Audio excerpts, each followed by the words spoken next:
आज हम लोग पढ़ने वाले हैं क्लास 12th केमिस्ट्री और केमिस्ट्री के संपूर्ण किताब की आज के इस वीडियो में हम स्टडी करने वाले हैं। अब किस चीज का हम स्टडी करेंगे तो याद रखेंगे बोर्ड एग्जाम 2025 की स्टडी कर रहे हैं और याद रखेंगे संपूर्ण किताब के 5 अंक वाले सभी VBI प्रश्नों को हम देखने वाले हैं जो बार बार आपके बोर्ड एग्जाम में रिपीटेड हुए हैं। इन्हीं प्रश्नों को हम देखेंगे।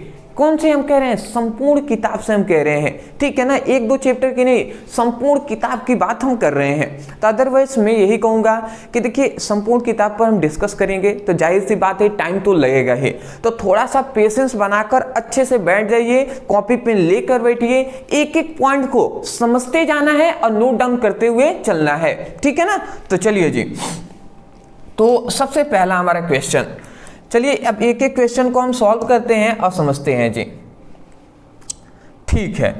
सबसे पहला हमारे यहाँ पे क्वेश्चन आता है, थोड़ा सा मैं आई थिंक थोड़ा ठीक है।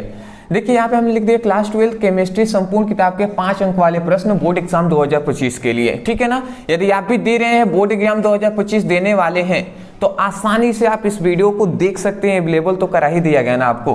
तो देख लीजिए यहाँ पे कह रहा है कि किसी रासायनिक अभिक्रिया के वेग पर दाब, सांद्रता, ताप, उत्प्रेरक का क्या प्रभाव पड़ता है, ठीक है ना।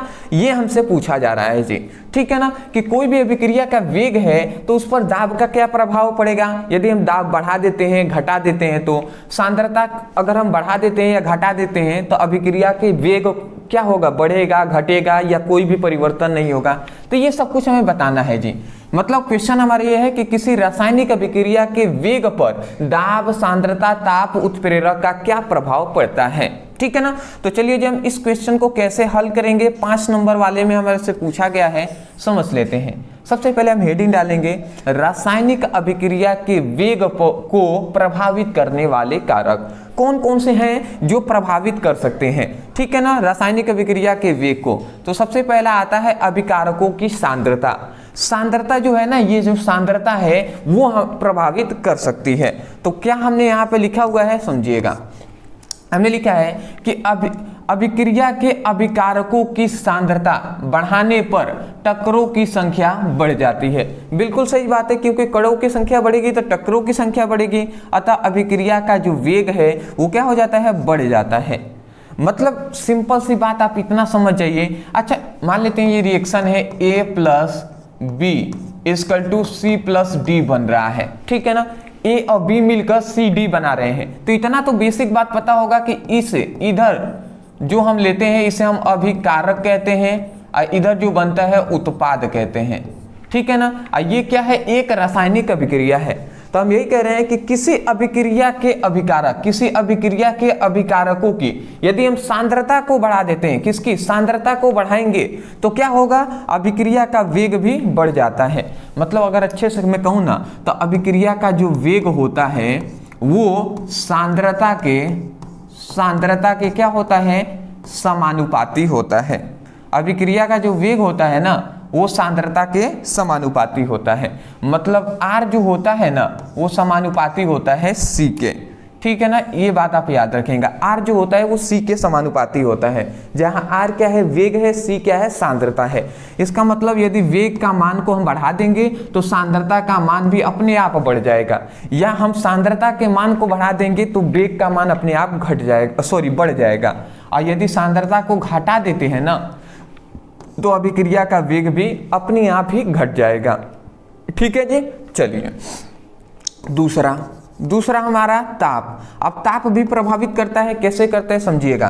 ताप बढ़ाने पर अभिकारक अणुओं की गतिज ऊर्जा एवं वेग एवं टक्करों की संख्या बढ़ जाती है। मतलब सिंपल सी बात है, यदि हम ताप बढ़ाएंगे, अब सिंपल सी बात यहाँ पे ये है, एक बर्तन है समझिएगा, इसमें मान लेते हैं इसमें अभिकारक हैं, अभिकारक मतलब AB इसमें है, और हम इसमें ताप बढ़ाएंगे, ताप हम दे रहे हैं तो जाहिर सी बात है इनके कणों में एक अलग से एनर्जी आएगी इस ताप के कारण, और ये जल्दी जल्दी क्या करेंगे, गति करेंगे। तो ये आपस में इस तरीके से गति करेंगे, तो जब गति तेजी से करेंगे तो टक्करों की संख्या बढ़ेगी कि नहीं। तो वही कहा जा रहा है कि अभिकारक अणुओं की गतिज ऊर्जा भी बढ़ जाता है, फिर से वेग और टक्करों की संख्या बढ़ जाती है।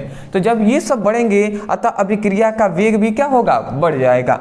ठीक है ना। तो यही बात है, मतलब सिंपल सा अगर ये भी मैं कहूँ तो अभिक्रिया का जो वेग है ना वो भी ताप के समानुपाती होता है, टेम्परेचर के समानुपाती होता है। सिंपल सी बात है, यदि हम ताप बढ़ाएंगे तो अभिक्रिया का वेग भी बढ़ जाएगा। ठीक है, चलिए जी।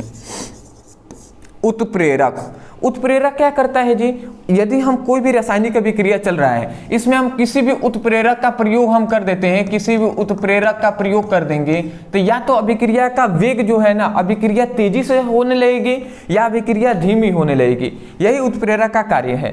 तो देखिए उत्प्रेरक भी दो प्रकार के होते हैं, एक होता है धनात्मक उत्प्रेरक, एक होता है ऋणात्मक उत्प्रेरक। तो अब क्या क्या कौन कौन करते हैं इसको समझते हैं। तो उत्प्रेरक में हमने लिखा है कि धनात्मक उत्प्रेरक अभिक्रिया के वेग को क्या कर देता है, बढ़ा देता है।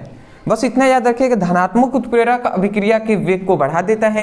क्यों बढ़ाता है जी, क्योंकि वह संकीर्ण ऊर्जा के मान को घटा देता है।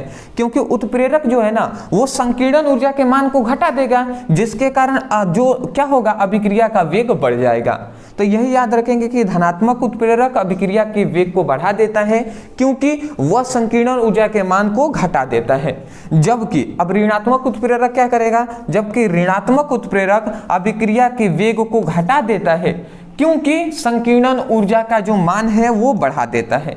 मतलब जस्ट अपोजिट है, धनात्मक उत्प्रेरक अभिक्रिया के वेग को बढ़ा रहा है, ठीक है ना, और ऋणात्मक उत्प्रेरक अभिक्रिया के वेग को घटा रहा है। और याद रखेंगे धनात्मक उत्प्रेरक ही संकीर्ण ऊर्जा के मान को क्या कर रहा है, घटा रहा है, और ऋणात्मक उत्प्रेरक क्या कर रहा है, संकीर्ण ऊर्जा के मान को क्या कर रहा है, बढ़ा दे रहा है। जस्ट अपोजिट करके यहाँ पे बताया गया है, ठीक है ना, समझ ही गए होंगे। अगला आता है दाब। दाब क्या होता है कि अभिक्रिया के दाब बढ़ाने पर सांद्रता बढ़ जाती है, अतः टक्करों की संख्या बढ़ जाती है, अतः वेग का मान भी बढ़ जाता है। इसका मतलब सिंपल से अगर मैं कहूँ तो जो दाब है ना, जो प्रेशर है वो भी आर के समानुपाती होता है, या आर समानुपाती पी हो जाएगा। मतलब अगर दाब का मान बढ़ा देंगे तो अभिक्रिया का वेग का मान भी बढ़ जाएगा। अगला आता है सतह क्षेत्रफल। सतह क्षेत्रफल का मतलब कि ठोस अभिक्रिया, कोई भी ऐसे अभिकारक है, ठीक है ना, कोई अभिकारक है जिसका क्षेत्रफल थोड़ा सा बड़ा हो, ठीक है ना, तो ठोस अभिकारकों के लिए अभिक्रिया का जो वेग होता है वो पृष्ठीय क्षेत्रफल के समानुपाती होता है। मतलब सिंपल से अगर हम बात ये कहें ना तो ये हमारा कहने का मतलब है कि कोई ऐसा पदार्थ है जिसका पृष्ठीय क्षेत्रफल बड़ा है, तो यदि पृष्ठीय क्षेत्रफल बड़ा होगा ना तो इसका मतलब कि अभिक्रिया का जो वेग भी होगा वो उसका वेग अधिक हो जाएगा, ठीक है ना। और यदि पृष्ठीय क्षेत्रफल अगर छोटा होगा ना तो इसका मतलब अभिक्रिया का जो वेग होगा वहां पे क्या हो जाएगा, कम हो जाएगा, ठीक है ना। तो वही बात कहा गया कि जो ठोस अभिकारकों के लिए अभिक्रिया का जो वेग होता है वो पृष्ठीय क्षेत्रफल के समानुपाती होता है। मतलब यदि क्षेत्रफल का मान बढ़ेगा तो अभिक्रिया का वेग का मान भी बढ़ेगा। ये क्या है, क्षेत्रफल है, ठीक है ना, एरिया, आर क्या है, वेग है, ठीक है। तो यही बात है जी, मैं आशा करता हूँ कि आपको समझ में आ गया होगा। एक एक बात पर हमने डिस्कस कर लिया है, इतना ही आपको लिखना है। आप सबसे पहले स्क्रीनशॉट ले लें, फिर हम आगे चलेंगे जी।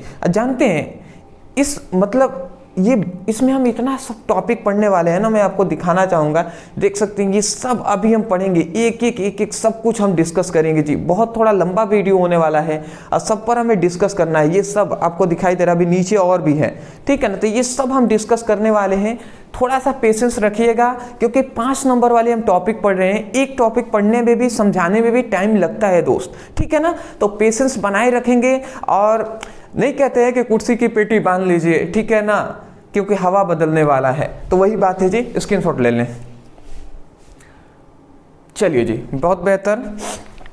थोड़ा सा मैं फास्ट चलूंगा, ठीक है ना, क्योंकि ये मैं रिवीजन नहीं, मैं तेरा रहा हूँ इस सब आपकी केमिस्ट्री का। सबसे पहले तो सभी इंपॉर्टेंट क्वेश्चन आंसर कराए थे हमने, उसके बाद 1 शॉर्ट वीडियो के माध्यम से हमने बताया, ठीक है ना। लगभग 8 चैप्टर, 2 चैप्टर बचे हुए हैं, ठीक है, एमीन और जय अणु। तो उसका हम जब 2 नंबर और 3 नंबर 4 नंबर वाले करा रहे हैं तो उसी में वो भी कंप्लीट आपके हो रहे हैं, उसके भी इंपॉर्टेंट क्वेश्चन हम बता ही रहे हैं। चलिए जी, अगला आता है कारण देते हुए स्पष्ट कीजिए। हमारा 5 मार्क्स में ये भी हमसे पूछा गया है, ठीक है ना। एक बार पूछे गए हैं वैसे हम क्वेश्चन नहीं लिए, बार बार जो रिपीटेड हुए हैं कई बार उन्हीं प्रश्नों को हम बता रहे हैं, मतलब जो बहुत ज्यादा VVI है उन्हीं प्रश्नों को बता रहे हैं। तो जो स्टूडेंट बोर्ड एग्जाम 2025 की तैयारी कर रहे हैं ना, उनको तो भूल कर भी ये वीडियो को मिस नहीं करना है, ठीक है ना। तो चलिए जी, यहाँ पे लिखा गया संक्रमण धातु तथा उनके अधिकांश यौगिक अनुचुंबकीय हैं। अब क्यों है जी, इसका कारण बताना है। दूसरा, संक्रमण धातु सामान्यतः रंगीन यौगिक बनाते हैं। क्यों रंगीन आयन या रंगीन यौगिक बनाते हैं, ये हमें बताना है। संक्रमण जो धातुएं होती हैं तथा उनके अनेक यौगिक उत्तम उत्प्रेरक का कार्य करते हैं, मतलब एक अच्छा उत्प्रेरक का कार्य करते हैं। क्यों करते हैं ये हमें बताना है, ठीक है ना। चलिए जी, अब हम इसको थोड़ा सा, मैं यहाँ पे जो लिखा हूँ उसको छोड़कर मैं थोड़ा सा एक्सप्लेन करना चाहूंगा, ठीक है ना। देखिए, जो संक्रमण धातुएं होती हैं ना, संक्रमण धातु का मतलब संक्रमण तत्व, तो जो संक्रमण तत्व होते हैं या संक्रमण थोड़ा सा यहाँ पे समझने का प्रयास कीजिएगा। संक्रमण जो धातुएं होती हैं, संक्रमण धातु जो होते हैं उन्हें हम क्या कहते हैं, उन्हें डी ब्लॉक के तत्वों के नाम से भी हम जानते हैं। डी ब्लॉक तत्व, डी ब्लॉक के तत्वों के नाम से भी हम उन्हें जानते हैं, ठीक है ना।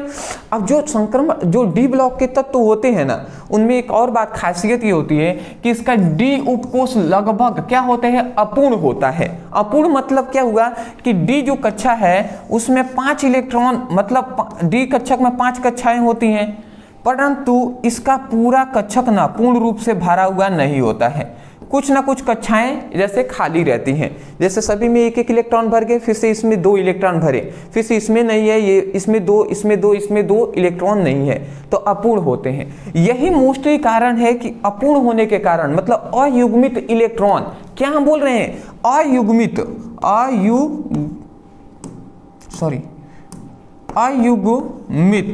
अयुग्मित इलेक्ट्रॉन होने के कारण ही क्या होता है, कोई भी संक्रमण धातु जो होता है वो रंगीन यौगिक भी बनाते हैं, और उन्हीं के कारण, रंगीन यौगिक होने के कारण उनमें अनुचुंबकीय गुण आता है, ठीक है ना। तो चलिए अब हम पढ़ते हैं अच्छे से, आपको तो समझाते हैं जी, ठीक है ना, समझिएगा। यहाँ पे हमने लिखा है यहाँ पे हमने लिखा है संक्रमण धातु तथा उनके अधिकांश यौगिक अनुचुंबकीय हैं। क्यों है जी, समझिएगा।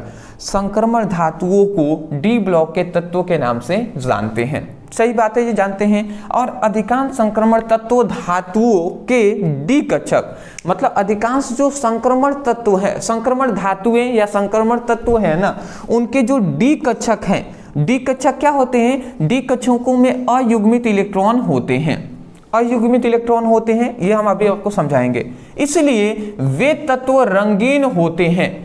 देखिए, अयुग्मित इलेक्ट्रॉन के कारण ही सभी जो संक्रमण तत्व, लगभग अधिकांश संक्रमण तत्व रंगीन होते हैं, और इसी कारण, जिसके कारण उनमें अनुचुंबकीय गुण पाया जाता है, इसी के कारण उनमें अनुचुंबकीय गुण पाया जाता है। जैसे कि मैं यहाँ पे कोबाल्ट CO ले रहा हूँ, इसका 27 होता है परमाणु क्रमांक। अगर हम इसका इलेक्ट्रॉनिक विन्यास करें तो 1s2 2s2 2p6 3s2 3p6 4s2 और 3d7, 2 2 4 6 10 10 2 12 12 6 18 18 2 20 और 7 27 हो गया ना, 27 इलेक्ट्रॉन भर गए हैं। तो देखेंगे इसका जो हम यहाँ पे जो अंतिम यहाँ पे 3d7 हमने लिखा हुआ है, तो इसमें देखिए d जो कक्षा है, तो d कक्षा में 5 ऑर्बिटल होते हैं, 5 कक्षाएं होती है, फर्स्ट सेकेंड थर्ड फोर्थ, ठीक है ना, मतलब 1 2 3 4 5 हो गई। और इसमें हमें 5 ऑर्बिटल है, तो इसमें मतलब डी कक्षा में 10 इलेक्ट्रॉन भर सकते हैं अधिक से अधिक। तो अब तो इसमें देखेंगे तो 7 ही ना इलेक्ट्रॉन है जी, first second third fourth fifth, एक 6 एक 7 इलेक्ट्रॉन भर दिए। फिर भी ये 3 कक्षा तो अपूर्ण है कि नहीं, अयुग्मित इलेक्ट्रॉन है कि नहीं, ये तो जोड़ा बना लिए, ये दोनों तीनों जोड़ा बनाए हैं, नहीं बनाए हैं, इसका मतलब अयुग्मित इलेक्ट्रॉन है। तो अयुग्मित इलेक्ट्रॉन के कारण ही जो संक्रमण जो तत्व या संक्रमण जो धातु होते हैं वो रंगीन भी होते हैं, और इसी कारण उनमें अनुचुंबकीय गुण भी पाया जाता है। आशा करता हूँ आप समझ के होंगे। तो आप चुपचाप इतना लिख लेंगे, मैं आशा करता हूँ समझ के होंगे। एक एग्जाम्पल ये लिख लेंगे। आप चाहें तो इस फिगर को बनाने के बाद यहाँ पे साइड में, नहीं कहते हैं, एक बेटर तरीके से लिखा जाता है जिससे टीचर भी समझे कि आपने अच्छे से पढ़ाई किया हुआ है। तो ऐसे आप ये फिगर बनाने के बाद इसके नीचे यहाँ पे बना दे रहा हूँ, ठीक है ना, क्या आपको समझाना है, ठीक है ना। जैसे सॉरी, जैसे मैं यहाँ पे एक फिगर बना दे रहा हूँ, ठीक है ना, ये फिगर आप बना लीजिएगा।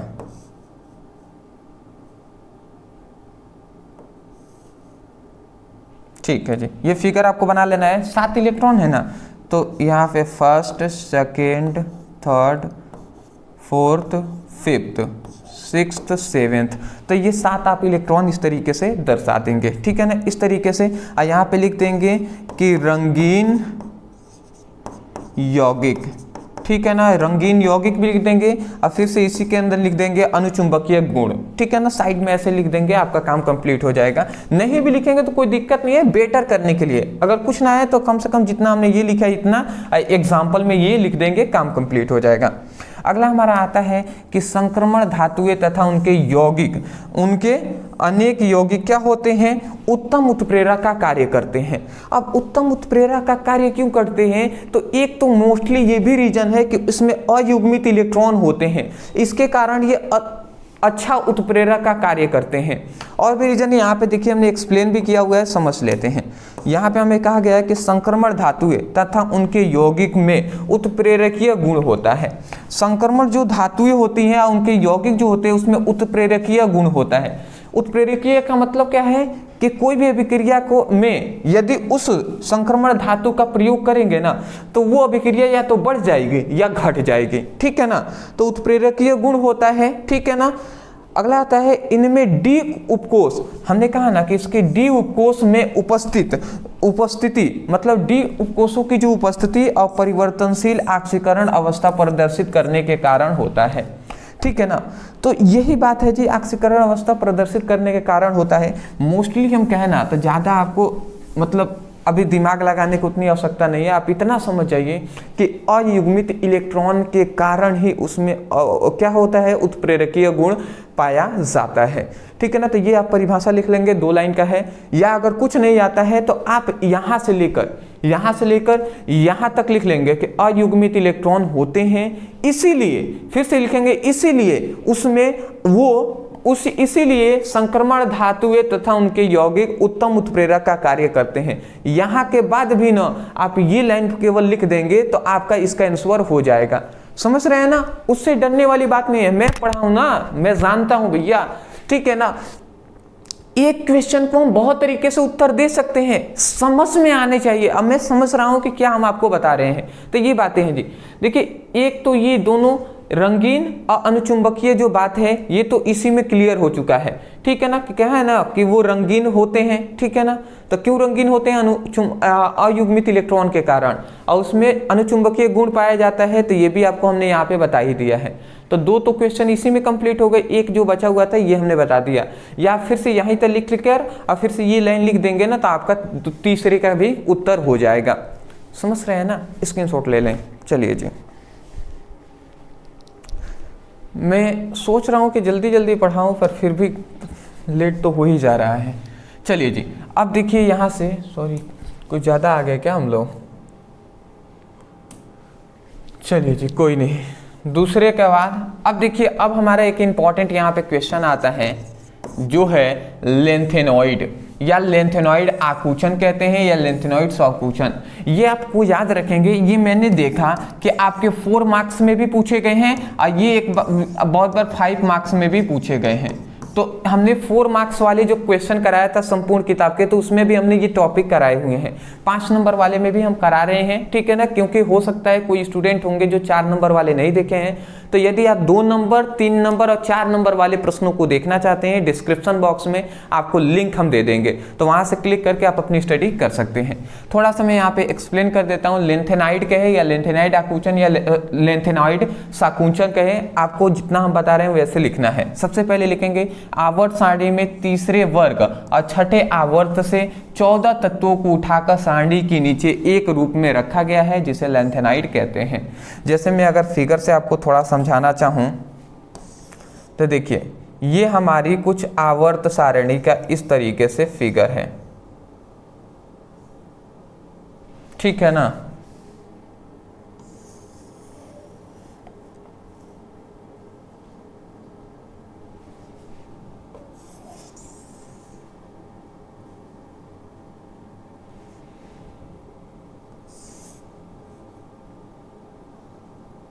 हमारी जो आवर्त सारणी का कुछ फिगर इसी प्रकार है,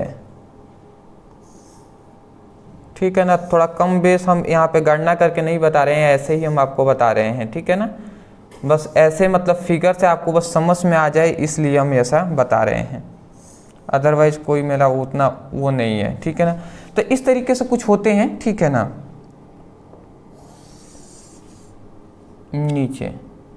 नीचे आपको इतना मैं बेसिक बात बता दे रहा हूँ, ये दो कॉलम दिखाई दे रहे हैं, इसे हम एस ब्लॉक कहते हैं, ठीक है ना। मैं आपको बस समझाने के लिए बता रहा हूँ, फिगर आपको नहीं बनाना है। इसे एस ब्लॉक कहते हैं, ये वाला जो है इसे पी ब्लॉक कहते हैं, ये ऊपर वाला आपको दिखाई दे रहा है 5 कॉलम तो, और ये जो है ना इसे डी ब्लॉक कहते हैं। और जो नीचे आपको ये 2 श्रेणियाँ आपको दिखाई दी हैं, फर्स्ट और सेकेंड श्रेणी, इसी को हम एफ ब्लॉक तत्वों के नाम से जानते हैं।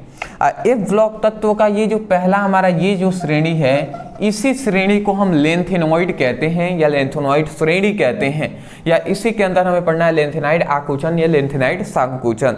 तो 5 नंबर में जब भी पूछे अच्छे से लिखना है। तो कह रहा है कि आवर्त सारणी, ये जो हमारी आवर्त सारणी है, पीरियोडिक टेबल है, उसमें तीसरे वर्ग, यहाँ पे एक तीसरा वर्ग होता है, तीसरे और छठे, ठीक है ना, तीसरे और छठे आवर्त से, तीसरे वर्ग व छठे आवर्त से 14 तत्वों को, मतलब यहीं से कहीं से उठाकर तीसरे और छठे आवर्त से 14 तत्वों को उठाकर सारणी के नीचे, सारणी का ये जो निचला भाग है, सारणी के नीचे क्या रखा गया है, सारणी के नीचे एक श्रेणी में रखा गया है, ठीक है ना, श्रेणी के रूप में रखा गया है, जिसे लेंथेनॉइड कहते हैं। मतलब ऊपर से उठाकर नीचे एक श्रेणी में रखा गया है, और इसी श्रेणी को, ये जो श्रेणी आपको दिखाई दे रही है, इसी श्रेणी को लेंथेनाइड कहते हैं।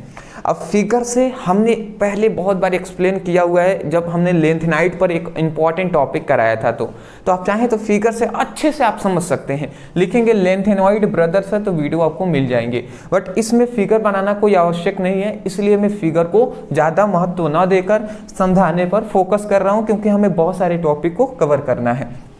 जितना आपको लिखना है उतना हम बता दे रहे हैं। उसके बाद आता है इनका अंतिम इलेक्ट्रॉन जो होते हैं वो 4f उपकोष में प्रवेश करते हैं, ठीक है ना। इतना बात आप याद रखेंगे, सब हमने समझाया 4f उपकोष क्या होते हैं ये सब। अगला आता है लेंथेनम जो 57 होता है, यहीं पर होता है लेंथेनम 57, ठीक है ना। यहाँ से जो लेंथेनॉइड का पहला जो तत्व होगा ना वो लेंथेनम होगा, ठीक है ना।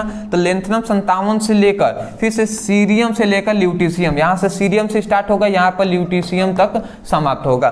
तो सीरियम से ल्यूटीशियम तक के 14 तत्वों को इसी श्रेणी में रखा गया है, ठीक है ना, इस श्रेणी में, लेंथेनॉइड श्रेणी में। अगला आता है लेंथेनम से गुणों में समानता होने के कारण लेंथेनॉइड कहते हैं। मतलब ना ये जो La है, लेंथेनम है, इसका गुण ना लेंथेनॉइड के जो सभी श्रेणियों में जितने भी तत्व हैं उसका गुण लेंथेनम से मिलता है, इसीलिए लेंथेनम जो La है इसको भी लेंथेनॉइड श्रेणी में ही माना जाता है, लेंथेनॉइड ही माना जाता है। अगला आता है L का भी, La मतलब लेंथेनॉइड है, लेंथेनॉइड को भी इसी श्रेणी का सदस्य माना जाता है। तो आशा करता हूं कि आप समझ गए होंगे, ये मोस्टली ये पॉइंट्स हैं, तो इन सभी को आपको नोट डाउन कर लेना है, ठीक है ना। ठीक है, ये मोस्टली ये 4 पॉइंट्स है, इसको आप नोट डाउन कर लीजिएगा, स्क्रीनशॉट लेंगे ले लीजिए। फिगर बनाने की आवश्यकता नहीं है दोस्त, ठीक है ना, फिगर ये नहीं बनाना है आपको। अब देखिए इसका विशेषताएं, ये बेसिक इंट्रोडक्शन हमने दे दिया लेंथेनॉइड क्या होते हैं।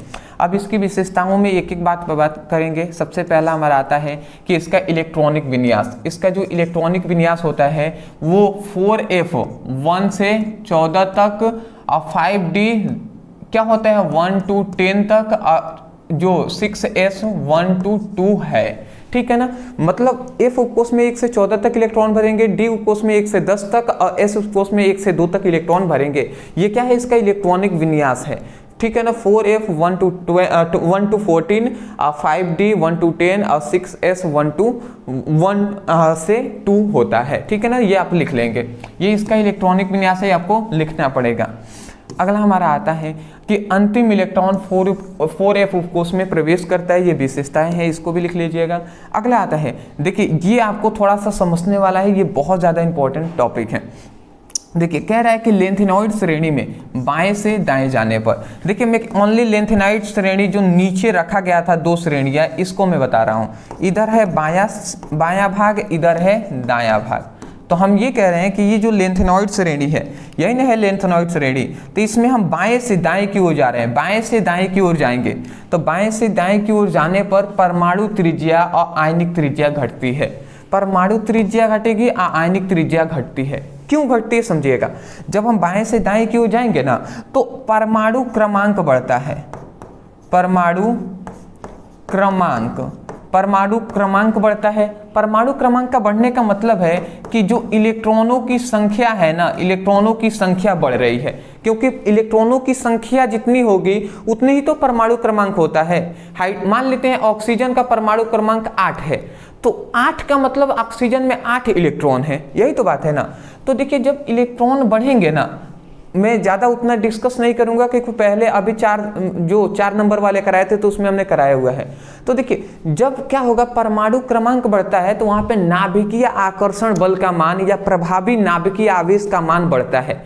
ठीक है ना, उसी के कारण परमाणु त्रिज्या और आयनिक त्रिज्या घटती है। ठीक है ना, तो यही बात हमने लिखा है, लेंथेनॉइड श्रेणी में बाएं से दाएं जाने पर परमाणु त्रिज्या और आयनिक त्रिज्या घटता है, क्योंकि परमाणु क्रमांक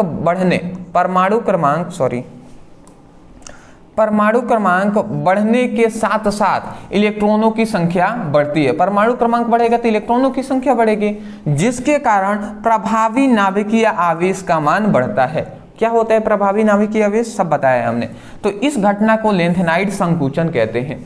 देखिए लेंथेनॉइड, यहाँ पे लेंथेनॉइड संकुचन या आकुचन कहता है। तो आप समझ गए ना कि जब हम लेंथेनॉइड श्रेणी में बाएं से दाएं की ओर जाएंगे तो क्या होगा, परमाणु त्रिज्या और आयनिक त्रिज्या या परमाणु का आकार घटता है, क्योंकि परमाणु क्रमांक बढ़ने के साथ साथ इलेक्ट्रॉनों की संख्या भी बढ़ता है, जिसके कारण प्रभावी नाभिकीय आवेश का मान भी बढ़ता है। अतः इस घटना को लेंथेनाइड संकुचन या आकुचन कहते हैं।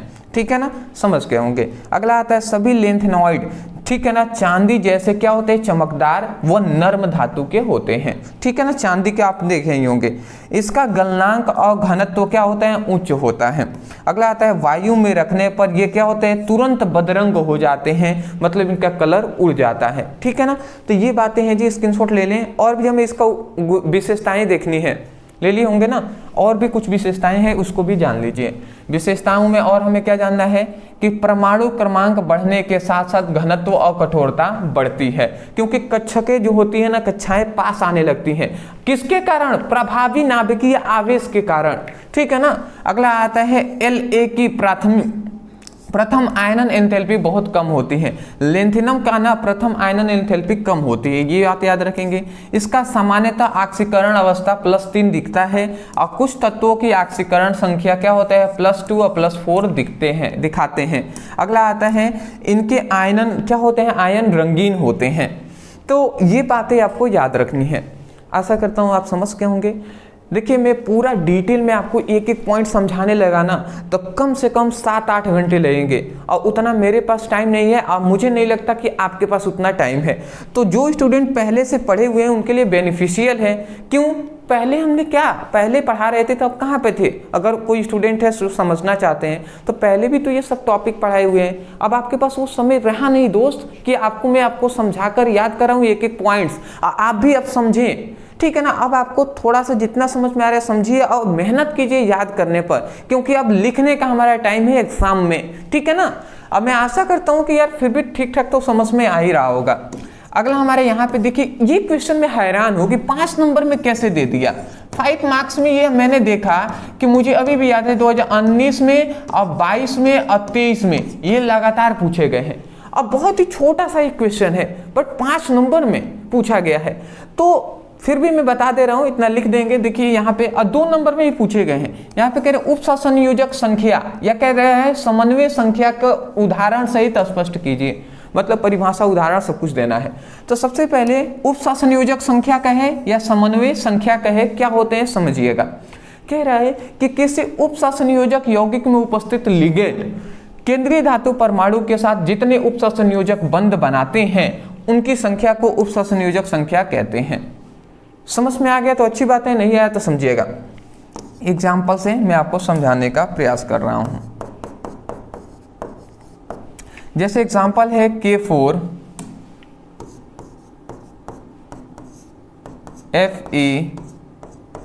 FeCN का होल 6, ठीक है ना। K4 FeCN का होल 6 ये हमने एक उप संयोजक यौगिक का एग्जाम्पल ले लिया। अगर हम इसमें थोड़ा सा बताएं आपको, तो आपको मैं पूछता हूं ये क्या है हमारा Fe, यहाँ पे क्या है, तो Fe है हमारा केंद्रीय धातु परमाणु, केंद्रीय धातु परमाणु, ठीक है ना। यहाँ पे जो 6 CN है ना, ये क्या है, तो यही है हमारा लिगेंड, इसी को हम क्या कहते हैं, लिगेंड कहते हैं, ठीक है ना। तो अगर हम ये तो समझ के केंद्रीय धातु परमाणु ये क्या है, हमारा लिगेंड है। अगर हम इसकी संरचना बनाएं इस उप संयोजक यौगिक का, तो 4K उसके बाद कैसे बनेगा, ये केंद्रीय धातु जो परमाणु है Fe ये बीच में आ जाएगा, और ये जो CN है 6 मात्रा में, ये केंद्रीय धातु परमाणु से इस तरीके से जुड़े होंगे, ठीक है ना। एक CN, दूसरा CN, तीसरा CN, चौथा CN, पांचवा CN और छठा CN, ठीक है जी। तो ये इस तरीके से जुड़े होते हैं।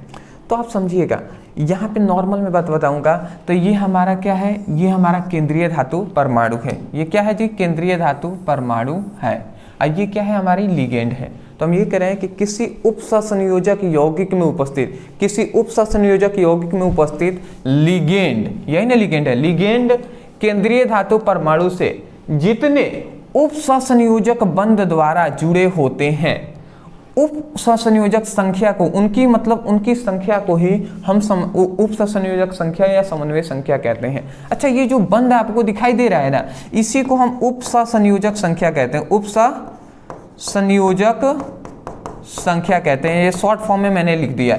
ये जो बंध हम यहाँ पे 6 देख रहे हैं, 1 2 3 4 5 6, इससे क्या देते हैं, इलेक्ट्रॉन युग्म देते हैं, इलेक्ट्रॉन युग्म देते हैं, ठीक है ना। इलेक्ट्रॉन का जोड़ा आदान प्रदान करते हैं। कौन देते हैं, ये लिगेंड केंद्रीय धातु परमाणु को देते हैं।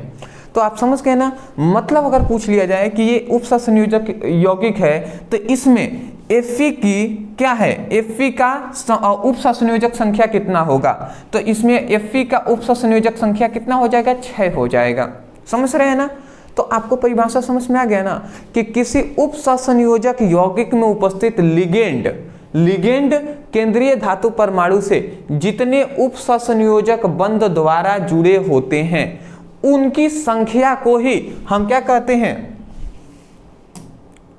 उनकी संख्या को ही हम क्या कहते हैं, हम कहते हैं उप संयोजक संख्या या समन्वय संख्या। वही बात हमने लिखा हुआ है। परिभाषा लिखने के बाद ये बना लीजिएगा, ये फिगर आप बना लेंगे तो बेटर रहेगा। स्क्रीनशॉट ले लें। ये एक छोटा सा टॉपिक है, बट पता नहीं कैसे 5 नंबर में ये पूछा गया है, मैं खुद हैरान था, बट लिख देंगे, ठीक है ना, अगर आता है तो, ठीक है ना। देखिए अब हमारी यहाँ से देखिए अभी तक 5 जो चैप्टर हमने पढ़ लिया है, 5 चैप्टर तक ना ज़्यादा 5 नंबर वाले नहीं, 4 नंबर वाले ज़्यादा पूछे जाते हैं, जो 1 से 5 चैप्टर। अब हमारा जो हेलो एल्केन तथा एरिल है ना, उस चैप्टर से अब हमारे जो इंपॉर्टेंट क्वेश्चन है 5 नंबर वाले वो स्टार्ट हो रहे हैं, और 4 नंबर वाले भी इससे पूछे जाते हैं। तो 4 नंबर वाले का लिंक मैं डिस्क्रिप्शन बॉक्स में दे दूंगा, 3 नंबर का भी लिंक दे दूंगा, 2 नंबर के भी 2 वीडियो मिलेंगे, उसका भी लिंक हम दे देंगे। अब देखिए यहाँ पे आता है क्लोरोबेंजीन बनाने की प्रयोगशाला विधि। अब देखिए इसको बहुत तरीके से घुमा कर अच्छे से पूछा गया है, बट ज़्यादा हम डिस्कस नहीं करेंगे। देखिए सबसे पहली बात, देखिए इसको जब भी क्लोरोबेंजीन कह दे तो इसका प्रयोगशाला विधि पूछा है, तो इसकी बनाने की विधि, भौतिक गुण, रासायनिक गुण, उपयोग, सब कुछ हमें डिटेल में एक्सप्लेन करना पड़ेगा, ठीक है ना। ऐसा नहीं है कि एक हम बात बता दें और चलते रहे हम, ठीक है ना। देखिए यहाँ पे कह रहे हैं कि प्रयोगशाला में क्लोरोबेंजीन बनाने के लिए, देखिए क्लोरोबेंजीन बनाने के लिए यहाँ पे कह रहा है बेंजीन डाइजोनियम क्लोराइड को CuCl HCl के साथ 60 डिग्री सेल्सियस ताप पर गर्म करते हैं, 60 डिग्री सेल्सियस ताप पर गर्म करते हैं, तब जाकर क्लोरोबेंजीन का निर्माण होता है। ठीक है ना, तो इस बात को आपको याद रखनी पड़ेगी। ठीक है ना, चलिए जी, जैसे हम एग्जांपल से आपको समझाते हैं। सबसे पहले हमें बेंजीन डाइसोनियम क्लोराइड को लेना है, तो बेंजीन C6H5N2Cl, ये हमारा क्या हो गया, बेंजीन डाइसोनियम क्लोराइड हो गया। अब बेंजीन डाइसोनियम क्लोराइड को हम क्या करेंगे जी, तो हमें यहाँ पे करना है क्या क्या लेना है, CuCl लेना है, CuCl की उपस्थिति में HCl की उपस्थिति में ताप कितना होना चाहिए, 60 डिग्री सेल्सियस ताप होनी चाहिए। तो 60 डिग्री सेल्सियस ताप पर जब हम इसकी क्रिया कराते हैं या गर्म करते हैं तो समझिएगा क्या होता है। यहाँ से देखिए C6H5Cl क्लोरोबेंजीन, मतलब यहाँ से देखिए ये जो N2 है ना, ये जो हमारा N2 है ये बाहर निकल जाता है। तो सबसे पहले तो ये N2 तो बाहर निकल गया, नाइट्रोजन तो पहली बात तो बाहर निकल गया N2 गैस के रूप में। तो बचा क्या, C6H5Cl बचा ना, तो यही हम लिख देंगे C6H5Cl। ये क्या है, क्लोरोबेंजीन है। तो हम यहाँ पे लिख देते हैं क्लोरोबेंजीन।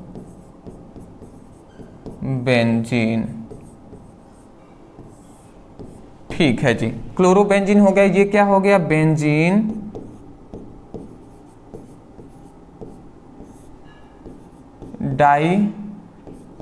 डाइएजोनियम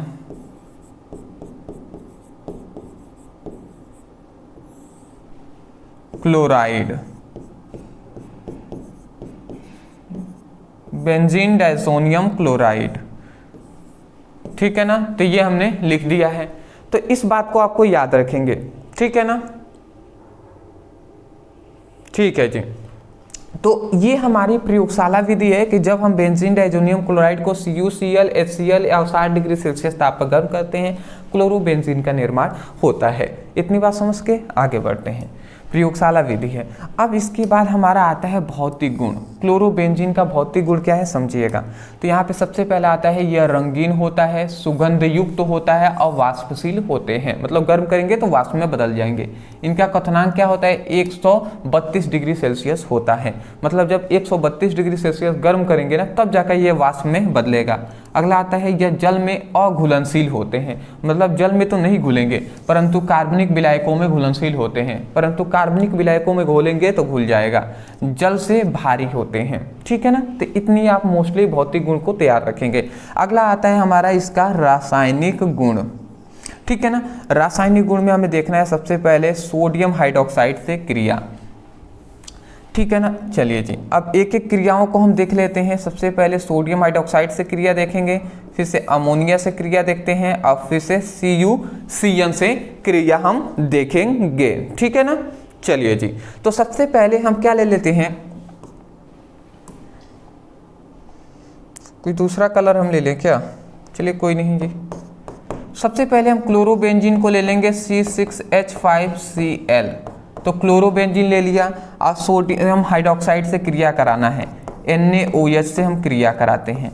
तो जैसे ही क्रिया कराएंगे तो समझिएगा यहाँ से इतना ये हमारा बाहर निकल जाएगा। क्या निकलेगा जी, यहाँ से NaCl ये बाहर निकल जाएगा, तो हम यहाँ पे लिख देते हैं NaCl। NaCl बाहर निकल गया तो बचा क्या, C6H5OH, यही ना बचा जी, C6H5OH। तो ये हमारा क्या बन गया, यहाँ पे C6H5OH बन गया। तो इसी को हम क्या कहते हैं, फिनॉल कहते हैं, फिनॉल। ठीक है ना, ये हमारा फिनॉल है, ये क्लोरोबेंजीन है, ये सोडियम हाइड्रोक्साइड है।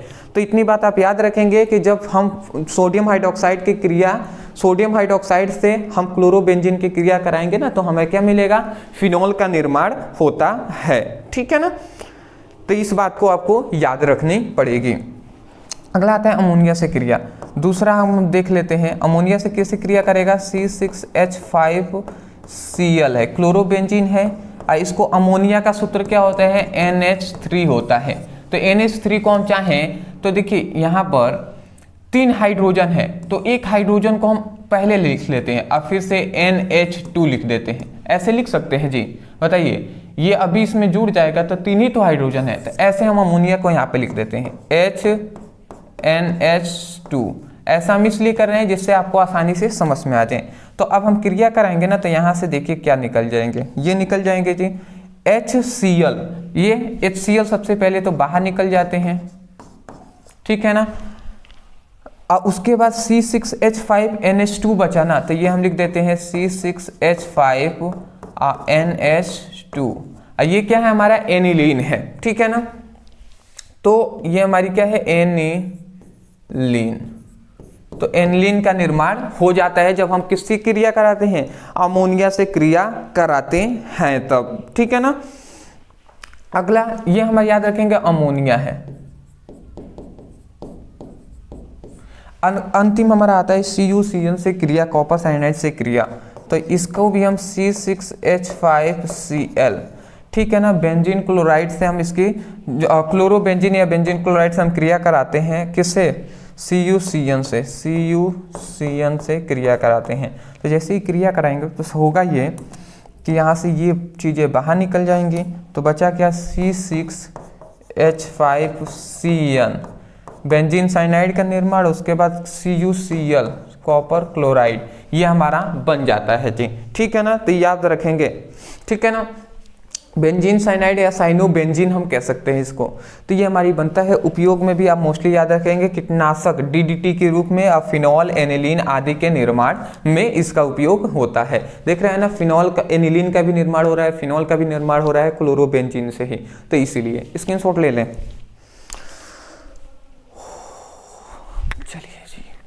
चलिए जी बेटर। अब देखिए एक तो हमारा क्लोरोबेंजीन वाला इंपॉर्टेंट टॉपिक कंप्लीट हो गया ना, तो अब आते हैं हम एथिल एल्कोहल। अब एथिल एल्कोहल के बारे में पूरा डिटेल में हम एक्सप्लेन करने वाले हैं।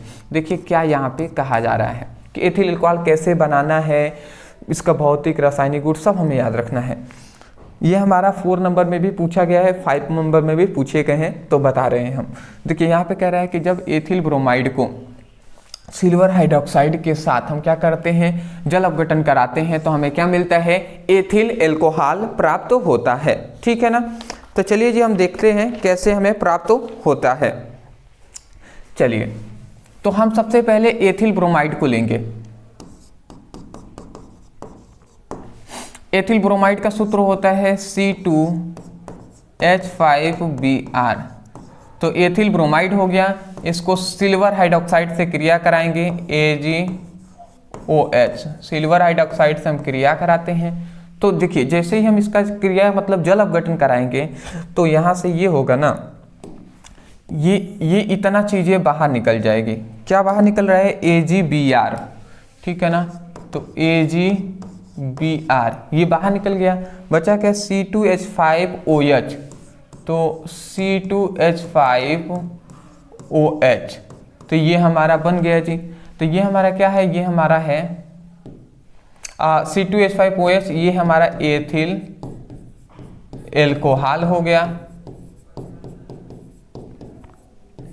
Ethyl alcohol. ये क्या है, सिल्वर हाइड्रोक्साइड है, ये क्या है, एथिल ब्रोमाइड है।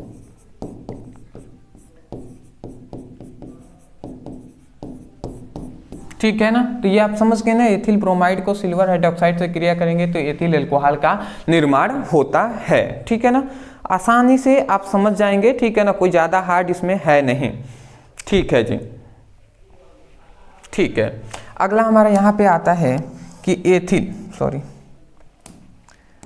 एथिल एल्कोहल का बनाने की विधि। देखिए एक तो ये विधि है, एक अन्य विधि भी हम जान लेते हैं। तो देखिए यहाँ पे कह रहे हैं जब एथिल एसीटेट को सोडियम हाइड्रोक्साइड के साथ हम क्या कराते हैं, क्रिया कराते हैं, तो हमें क्या मिलेगा जी, हमें मिल जाएगा एथिल एल्कोहल मिल जाएगा, ठीक है ना। तो सबसे पहले एथिल एसीटेट को ले लेते हैं, CH3COO-C2H5, ये हमारा क्या हो गया, एथिल एसीटेट हमारा हो गया है। अब इसको क्या करेंगे, हम सोडियम हाइड्रोक्साइड के साथ क्रिया करा लेंगे NaOH, सोडियम हाइड्रोक्साइड से साथ क्रिया कराते हैं। तो जैसे ही हम क्रिया करेंगे तो बनेगा क्या, समझिएगा, यहाँ से ये निकलेगा C2H5 और यहाँ से OH निकलेगा, ठीक है ना, ये निकलेगा। तो C2H5OH, तो सबसे पहले यहाँ पे C2H5 और OH, तो सबसे पहले तो ये हमारा एथिल एल्कोहल यहाँ पर बन जाता है, ठीक है ना। सबसे पहले तो एथिल एल्कोहल बनेगा, तो बचा क्या, CH3COO Na बचा ना, तो उसके बाद हम लिख देंगे CH3COO और फिर से Na, तो ये हमारा बन गया, तो ये हमने लिख देंगे। तो ये हमको क्या इससे समझ में आया है, ये हमें समझ में आया कि जब एथिल एसीटेट को हम सोडियम हाइड्रोक्साइड से क्रिया कराते हैं तो हमें क्या मिलता है जी,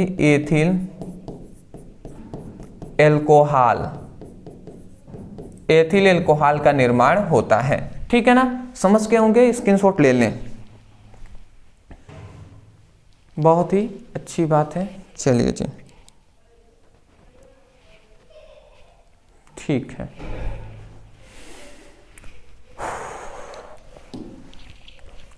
अब आता है कि एथिल एल्कोहल का भौतिक गुण क्या है। भौतिक गुण समझिएगा, सबसे पहले आता है रंगहीन होते हैं, ज्वलनशील द्रव होते हैं, इसमें विशिष्ट गंध होता है, एक विशेष प्रकार का गंध, स्वाद में क्या होते हैं, तीखे होते हैं और उदासीन होते हैं, ठीक है ना। ये उदासीन का मतलब न्यूट्रल होते हैं, ठीक है ना, भौतिक गुण हो गया। अगला आता है उपयोग, तो अब आता है एथिल एल्कोहल का रासायनिक गुण। तो रासायनिक गुण भी हम जान लेते हैं, तो इसमें सबसे पहला आता है सोडियम से क्रिया। तो जब हम एथिल एल्कोहल को हम क्या कराएंगे, एथिल एल्कोहल को सोडियम से क्रिया कराएंगे तो क्या होता है समझिएगा। देखिए सबसे पहले हम एथिल एल्कोहल को ले लेंगे OH, तो ये हमने एथिल एल्कोहल ले लिया, इसको सोडियम से क्रिया करा देंगे। तो जैसे ही हम सोडियम से इसकी क्रिया कराते हैं तो समझिए क्या होता है, हो गया ये ना C2H5, ठीक है ना। मतलब यहाँ से देखिए, यहाँ से ऐसे में कहूँ ना, तो यहाँ से ये जो आपको एक हाइड्रोजन दिखाई दे रहा है, ये पहले नवजात हाइड्रोजन मतलब हाफ H2 के रूप में बाहर निकल जाता है।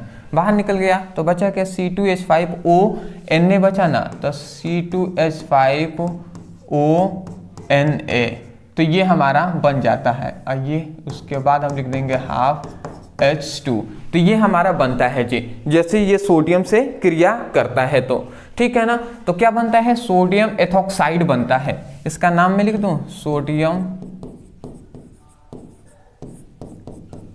एथॉक्साइड, ठीक है। और ये क्या है, सोडियम है, ये क्या है, हमारा एथिल एल्कोहल है, समझ गए होंगे। अगला आता है ग्रिग्नार्ड अभिकर्मक से क्रिया।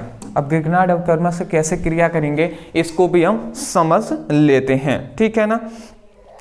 सबसे पहली बात, ठीक है ना, सबसे पहली बात हम एथिल एल्कोहल को लेते हैं C2H5OH को ले लिया है, और हम ग्रिग्नार्ड अभिकर्मक कोई भी ले लेते हैं, जैसे C2H5 और MgBr यहाँ पे जुड़े गए हैं एल्किल समूह के साथ, ठीक है ना। तो ये हमारे ग्रिग्नार्ड अभिकर्मक हो गया।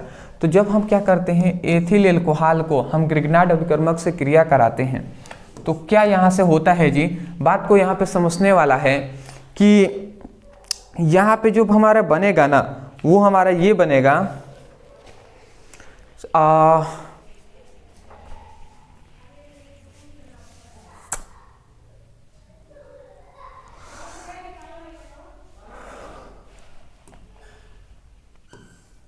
यहाँ से ये ऑक्सीजन निकल जाएगा, तो बचा क्या, C2H5 है, ये भी H इसके साथ जुड़ गया, तो बनेगा क्या, बनेगा ये C2H6। तो सबसे पहले तो C2H5 जो H मिल गया तो C2H6 ये बन जाएंगे, ठीक है ना।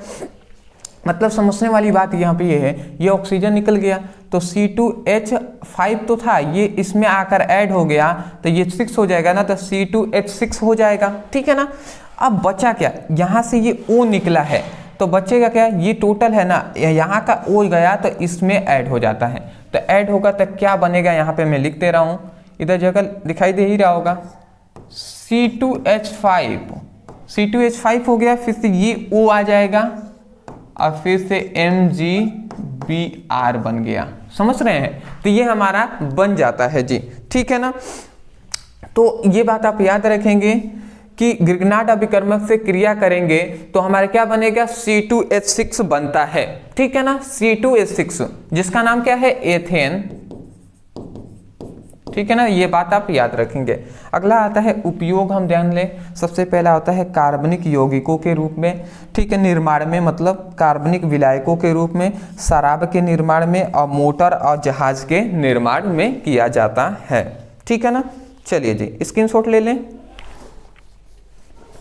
फटाफट आप स्क्रीनशॉट लें।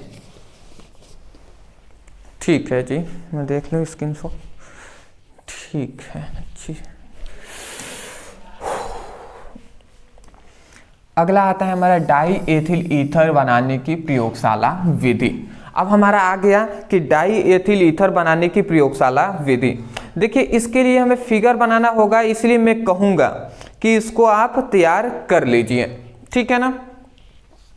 इसके लिए आपको पूरी तरीके से विधि के साथ साथ फिगर बनाना होगा। इसके लिए मेरा एक छोटा सा सजेशन रहेगा कि फिगर बनाना है ना, इसलिए मैं इसको छोड़ रहा हूँ। क्यों? जैसे आपको कैसे पढ़ेंगे मैं आपको बता दे रहा हूँ।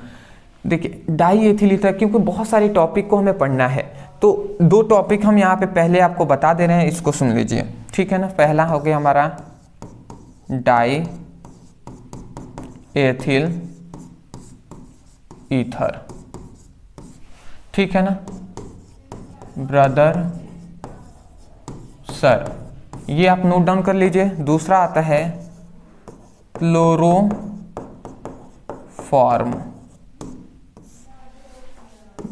बनाने की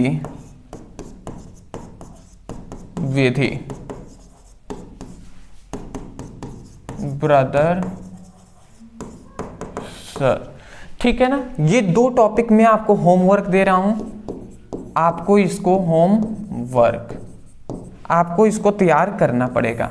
और तैयार करने के लिए ऐसा नहीं है कि आपको कुछ ज़्यादा मेहनत करना है, कुछ नहीं जी, कुछ नहीं। आपको करना क्या है, देखिए ये 2 टॉपिक में फिगर है इसमें, तो इसलिए मैं नहीं बता रहा हूँ, ठीक है ना। मुझे ये दोनों टॉपिक पता है, ये बहुत बार, बहुत मतलब मैं कह सकता हूँ ना, VBI है आपके बोर्ड एग्जाम के लिए, वेरी इंपॉर्टेंट है। तो इन दोनों को इसके साथ ये 5 नंबर में पूछे गए हैं, तो इसको मिस नहीं करना है। मैं इसलिए नहीं बता रहा हूँ क्योंकि फिगर है, बहुत ही लंबा हो जाएगा वीडियो, और इसको हमने पढ़ाया हुआ है। तो आप कैसे लिखेंगे, आप देखिए डाई एथिल ईथर पढ़ना है ना, तो आप यूट्यूब पे लिखिएगा die ethyl ether brother sir, इतना भी लिख कर आप सर्च कर लेंगे, हमारी वीडियो मिलेगी जिसमें हमने पूरा अच्छे तरीके से एक्सप्लेन किया हुआ है, तो इसको पढ़ लीजिएगा। फिर आता है क्लोरोफॉर्म बनाने की विधि ब्रदर सर, इतना लिख कर सर्च करेंगे, वीडियो मिल जाएगा क्लोरोफॉर्म पे, उसको देख लेंगे, आपको आसानी से समझ में आ जाएंगे। अरे भैया पीछे के जो वीडियो बनाए हैं उससे भी तो थोड़ा सा आप हेल्प लीजिए ना, ठीक है। एक वीडियो में मैं कैसे बता पाऊंगा सब कुछ, बात आप समझ ही गए होंगे। जो सीरियस है अपने लाइफ के प्रति वो करेंगे दोस्त, इसको नोट डाउन कर लिए होंगे या नहीं किए तो भैया कर लीजिए साइड में, कि इस वीडियो को देखने के पश्चात ये 2 टॉपिक हमें पढ़ना है, कर लिए ना, ठीक है जी।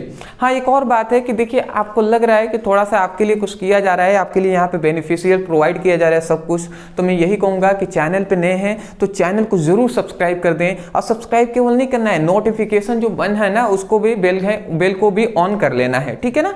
बात आप समझ ही गए होंगे, मुझसे ज़्यादा तो आप जानते हैं क्या क्या करना है, लाइक करना है, सब्सक्राइब करना है, कमेंट करना है, शेयर करना है।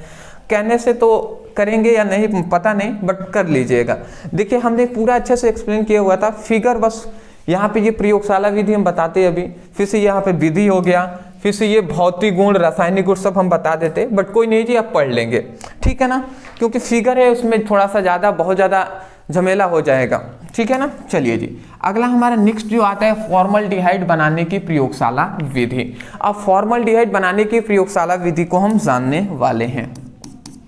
तो कह रहा है कि जब मेथिल एल्कोहल को वाष्प का वायु के साथ क्या करते हैं, 200 से 250 डिग्री ताप पर, और पीटी जो प्लेटिनम उत्प्रेरक के साथ, मतलब पीटी के साथ हम क्या कराते हैं, क्रिया कराते हैं, तो फॉर्मल्डिहाइड का निर्माण होता है, ठीक है ना। तो चलिए जी हम इसको देख लेते हैं कैसे इसका निर्माण होता है, ठीक है ना। सबसे पहले मेथिल एल्कोहल को हम लेंगे, समझिएगा, सबसे पहले हमें मेथिल एल्कोहल को ले लेना है। तो मेथिल एल्कोहल का सूत्र होता है CH3OH। मेथिल एल्कोहल को लेंगे और इसको वायु के साथ हम क्या कराएंगे, क्रिया कराएंगे। तो जैसे ही हम मेथिल एल्कोहल को लेंगे और वायु के साथ हम इसकी क्रिया कराएंगे तो क्या होता है, समझने वाली बातें यहाँ पे हैं, ठीक है ना। तो इसको हम 200 डिग्री से 200 से 250 डिग्री सेल्सियस ताप पर गर्म करेंगे, ठीक है ना। तो क्या होगा समझिएगा। अच्छा एक और बात है, यहाँ पे मैं इस तरीके से मेथिल एल्कोहल को ना लिखकर समझिएगा, चाहता तो वैसे भी लिख सकता था। मेथिल एल्कोहल है ना CH3OH, एक और यहाँ पे भी लिख दे रहा हूँ CH3OH, मतलब मेथिल एल्कोहल के हमने 2 अणु यहाँ पर ले लिए हैं, ठीक है ना। और यहाँ पे समझिएगा इस O को भी, ये O2 हमने लिखा है तो O इस तरीके से हम यहाँ पे लिख दे रहे हैं। अब समझने वाली बात यहाँ पे ये है कि यहाँ से समझिएगा, यहाँ से 4 ये एक निकलेंगे, यहाँ से एक हाइड्रोजन निकलेगा, यहाँ से एक हाइड्रोजन, यहाँ से एक हाइड्रोजन, यहाँ से एक हाइड्रोजन, ठीक है ना। तो 1 2 3 4 हाइड्रोजन निकलेंगे ना, तो वो हम 4 हाइड्रोजन को 2H2 लिख सकते हैं ना, 2H2 लिख सकते हैं। और उसके बाद यहाँ के ये 2 O निकल जाएंगे इन्हीं हाइड्रोजन के साथ, तो 2 O को हम यहाँ पे O लिख देंगे, तो 2H2O ये हमारे बाहर निकल जाएंगे। तो बचा क्या यहाँ पे, बचा, अब देखिए ऊपर क्या बचा है, ये तो समाप्त हो गया। ऊपर बचा क्या, C, यहाँ से एक हाइड्रोजन निकला है तो CH2, और यहाँ पे O है तो O बचा है, यही ना बचा है जी ऊपर, और नीचे भी यही बचा है CH2O बचा है, तो यही बचे हुए हैं 2। तो हम इसी को, ये 2 बचे हुए हैं तो यही हम लिख देंगे CH2O बचे हुए हैं, तो ये हमने लिख दिया। परंतु 2 मात्रा में बचे हुए, ऊपर और नीचे 2 मात्रा में बचे हुए हैं तो 2 हम यहाँ पर लिख देंगे, ठीक है ना। तो ये हमारा बन गया जी। अब मैं आपसे पूछूं कि ये क्या है हमारा, तो यही तो है हमारा फॉर्मल्डिहाइड। यही क्या है, फॉर्मल्डिहाइड, सॉरी, यही क्या है हमारा फॉर्मल्डिहाइड।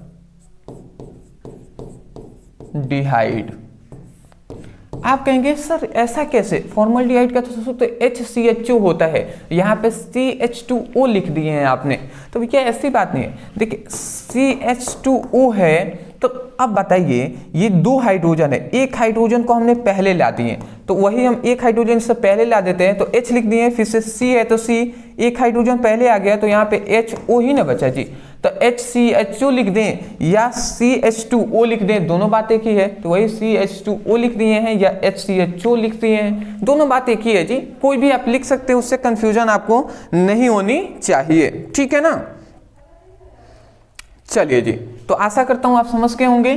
चलिए अगला हमारा अन्य विधियां भी फॉर्मल्डिहाइड का जान लेते हैं। फॉर्मल्डिहाइड बनाने की अन्य विधियां में एक हमारा इंपॉर्टेंट है, जो क्या है जी, कि जब मेथिल एल्कोहल को कॉपर के साथ ऑक्सीजन के साथ, कॉपर की उपस्थिति मतलब ऑक्सीजन के साथ हम क्या कराते हैं, क्रिया कराएंगे, तो फॉर्मल्डिहाइड का निर्माण हो जाएगा, ठीक है ना।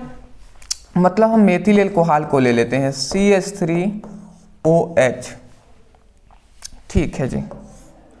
तो जब मेथिल एल्कोहल को हम लेंगे, इसको किसकी उपस्थिति में, कॉपर और ऑक्सीजन की उपस्थिति में हम क्रिया कराते हैं। तो जब हम क्रिया कराएंगे तो समझिएगा होगा क्या, होगा ये ना, होगा ये कि यहाँ से एक हाइड्रोजन, यहाँ से एक हाइड्रोजन निकलेंगे, तो एक एक हाइड्रोजन यहाँ से निकलेंगे तो ये H2 बन के बाहर निकल जाएंगे। तो बचा क्या, यहाँ पे CH2O बचा ना, तो CH2O बचा, तो ये हमने लिख दिया। CH2O क्या है, यही तो है फॉर्मल्डिहाइड, फॉर्मल्डिहाइड आप देख सकते हैं, फॉर्मल्डिहाइड का यही तो सूत्र है ना, है कि नहीं है, बिल्कुल है जी, बिल्कुल है।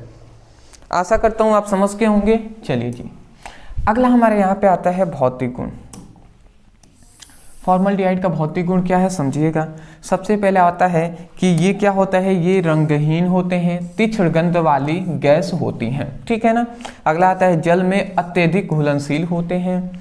अगला आता है इसे सूंघने पर आंख और नाक से जलन होती है, ठीक है ना। अगला आता है यह प्रबल संक्रमण नाशक होते हैं। तो स्क्रीनशॉट ले लें, इसमें कुछ समझाने वाला ज़्यादा है नहीं। क्या समझाएंगे जी इसमें, ठीक है जी। ठीक है।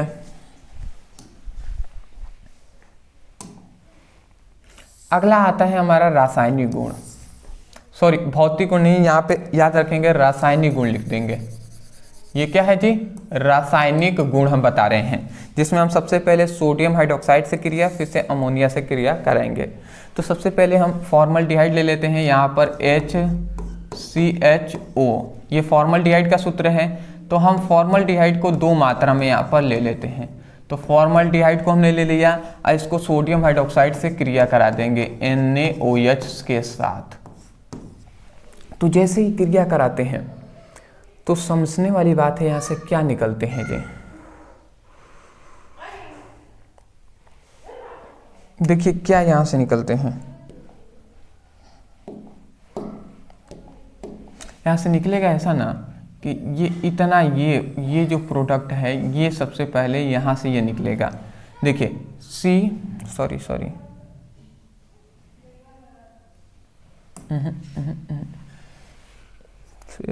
ऐसे निकलेगा, ये इतना निकलेगा।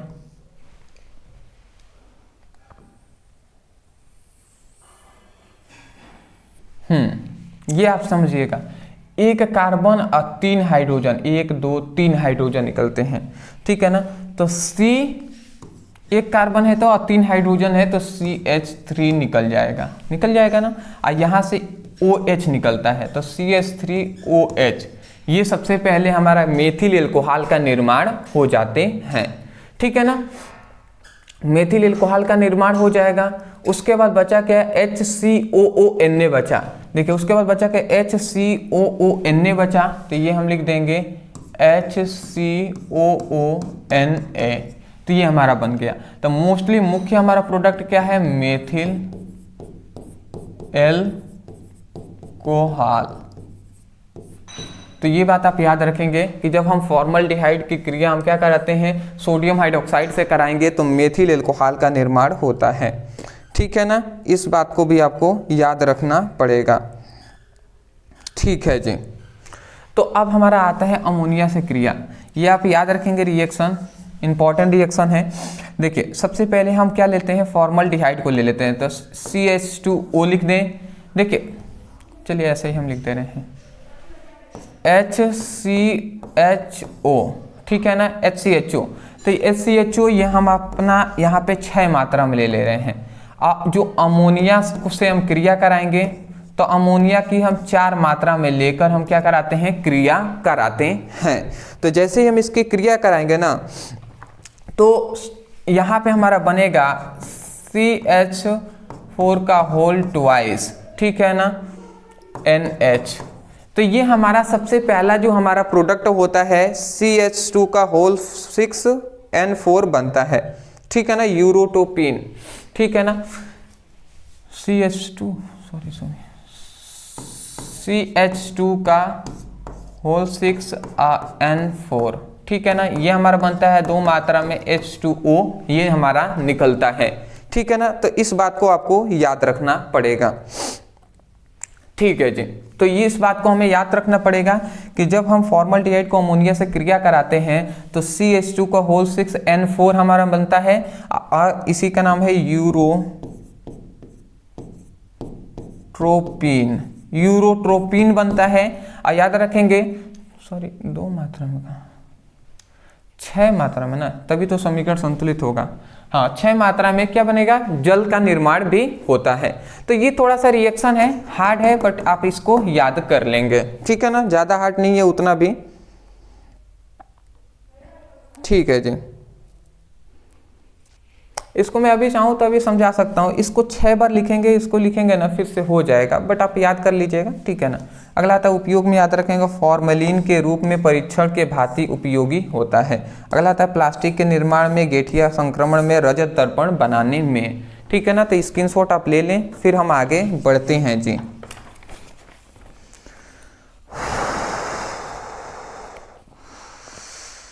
चलिए जी,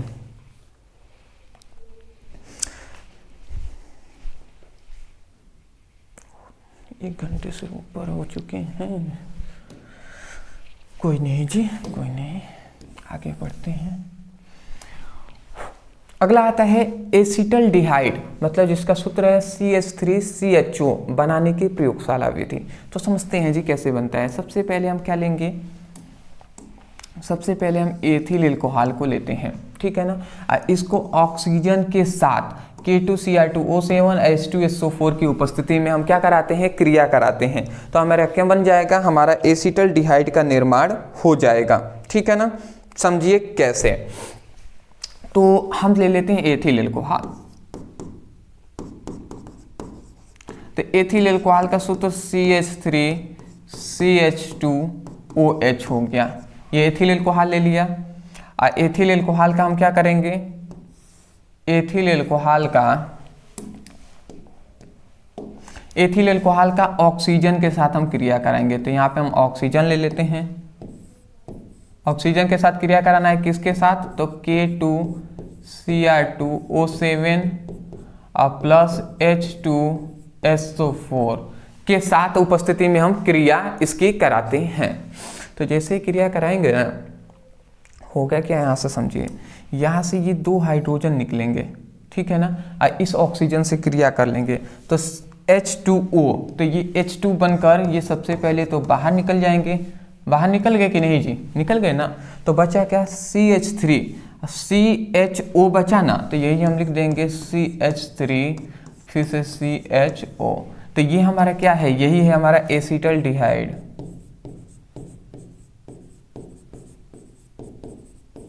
ये हमारा क्या है, एसिटल्डिहाइड है। और ये क्या है, हमारा एथिल एल्कोहल है।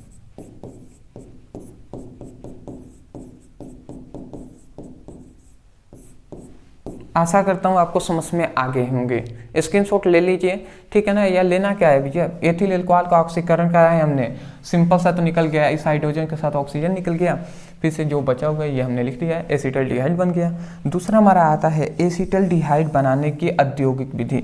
अब देखिए, प्रयोगशाला विधि से ना हम बहुत ही कम मात्रा में प्राप्त कर सकते हैं एसिटल्डिहाइड को, या कोई भी प्रयोगशाला विधि हम कर रहे हैं, वो किसी भी चीज़ को प्राप्त कर रहे हैं, तो प्रयोगशाला विधि से कम चीज़ें प्राप्त होती हैं। और जो क्या होता है, औद्योगिक विधि से ना हम अधिक मात्रा में प्राप्त कर सकते हैं। तो चलिए जी, अधिक मात्रा में कैसे प्राप्त करते हैं समझते हैं।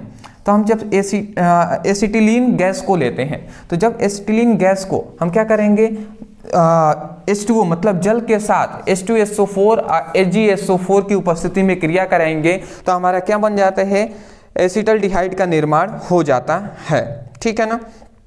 तो देखिए कैसे हमारा होता है जी। सबसे पहली बात, एसिटिलीन को हम ले लेंगे। तो एसिटिलीन का सूत्र होता है CH ट्रिपल बॉन्ड CH। तो ये हमारा एसिटिलीन गैस हो गया, और इसको हम जल के साथ क्रिया करा देंगे। तो जैसे ही हम क्रिया कराएंगे ना, तो ये हमारा क्या हो जाएगा, समझिएगा, यहाँ का CH3 ठीक है। देखिए समझिए क्या बनता है, यहाँ पे बन ही जाएगा डायरेक्ट, CH3CHO बन जाएगा। कैसे बन रहा है समझ रहे हैं, देखिए C फिर से 1 2, ठीक है ना। यहाँ पे 2 हाइड्रोजन है, 1 हाइड्रोजन को मात्र ले रहे हैं, तो C 1 2 3 हाइड्रोजन हो गए, तो CH3 पहले तो बन गया, फिर से C, यहाँ पे एक C बचा है, CHO, यहाँ का 1 हाइड्रोजन बचा हुआ है ना, तो CHO, तो ये जुड़ गया है।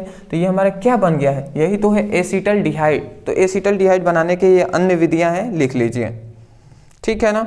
बट यहाँ पे याद रखेंगे ये बात, याद रखेंगे कि उत्प्रेरक आप जरूर ले लेंगे, इसको भूलेंगे नहीं, H2SO4, ठीक है ना, शांत सल्फ्यूरिक अम्ल और AgSO4, इस उत्प्रेरक को जरूर यहाँ पर ऐड करना पड़ेगा। चलिए स्क्रीनशॉट ले ही लिए होंगे। अगला आता है भौतिक गुण। भौतिक गुण क्या है, यह एक रंगहीन और तीक्ष्ण गंध वाला द्रव है, वाष्पशील और ज्वलनशील होते हैं, जल और कार्बनिक विलायकों में घुलनशील होते हैं। क्वथनांक कितना होता है, 294 केल्विन होता है, समझ गए होंगे। अगला आता है एल्डिहाइड का उपयोग। तो याद एसिटल्डिहाइड, तो कार्बनिक यौगिकों के निर्माण में, रंजक और औषधियों के निर्माण में और क्लोरोफॉर्म के बनाने में इसका उपयोग होता है, ठीक है ना। तो इस बात को आपको याद रखना पड़ेगा। अच्छा, इसका एक रासायनिक गुण छूट गया है, तो मैं यहाँ पे बता दे रहा हूँ।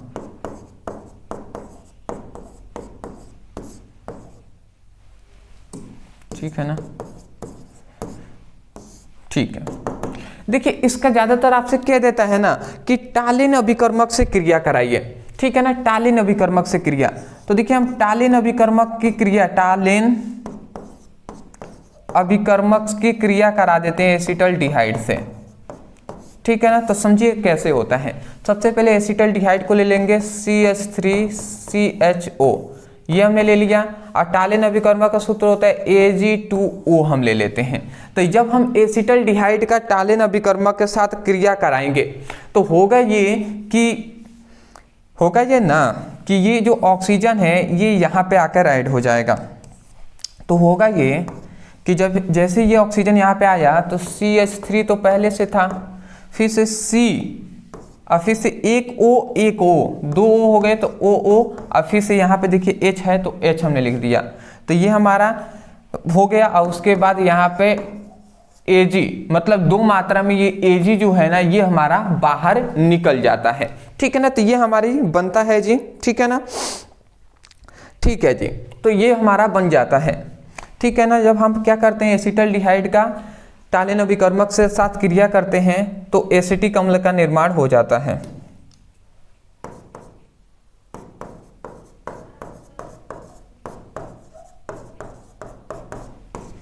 ये टालिन अभिकर्मक है, ये क्या है, रजत दर्पण, ये हमारा रजत दर्पण है जो Ag, ठीक है ना। और ये क्या है, टालिन अभिकर्मक।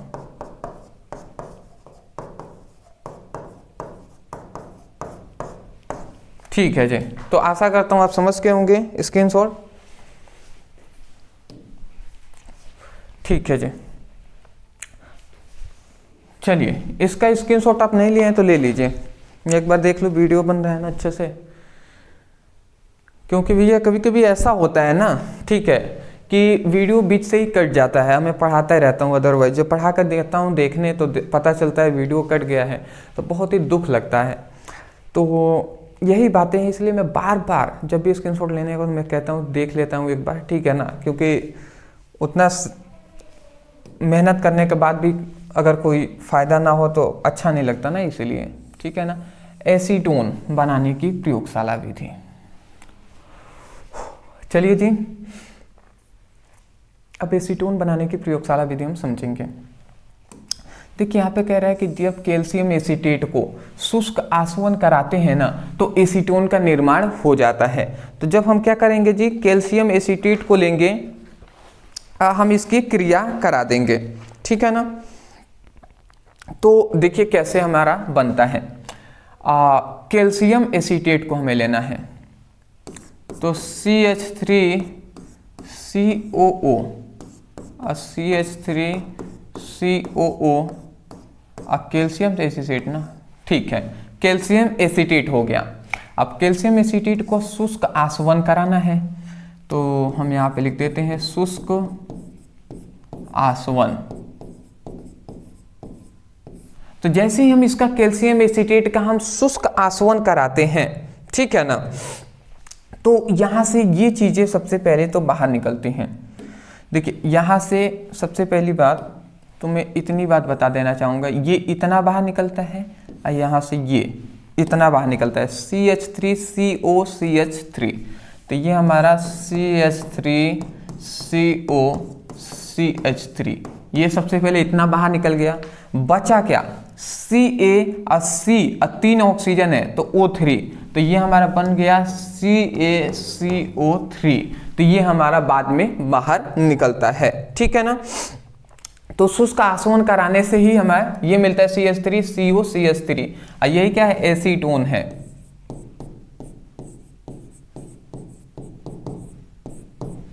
देख लीजिए एसीटोन का फॉर्मूला। तो ये हमारा क्या है, प्रयोगशाला विधि है, इसको आपको याद रखना पड़ेगा।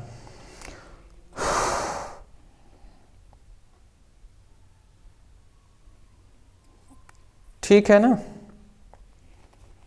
ठीक है। अगला आता है एसीटोन बनाने की औद्योगिक विधि। इस विधि से कम प्राप्त करेंगे, इससे अधिक प्राप्त करेंगे, समझिएगा। तो यहाँ पे कह रहा है जब आइसोप्रोपिल एल्कोहल को कॉपर के साथ हम क्या कराते हैं, 573 केल्विन ताप पर हम गर्म करते हैं तो हमें एसीटोन का निर्माण हो जाता है, ठीक है ना। आइसोप्रोपिल एल्कोहल को हम ले लेंगे। तो आइसोप्रोपिल एल्कोहल का सूत्र होता है CH3CH3CHOH। तो ये हमने क्या कर लिया, आइसोप्रोपिल एल्कोहल को ले लिया और इसमें हम कॉपर की उपस्थिति में हम क्या करेंगे, 573 केल्विन ताप पर हम इसके क्या कराएंगे, क्रिया कराते हैं।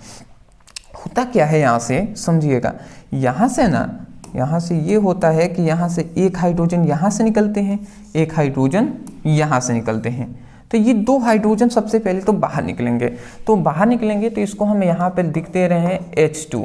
तो ये सबसे पहले तो बाहर निकल गए, मैं थोड़ा सा दूर ही लिख दे रहा हूँ, ठीक है जी, ये तो बाहर निकल गए गैसीय रूप में।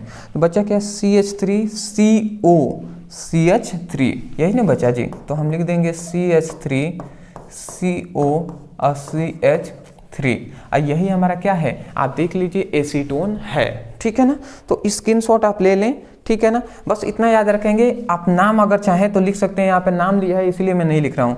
ये क्या है, आइसोप्रोपिल एल्कोहल है,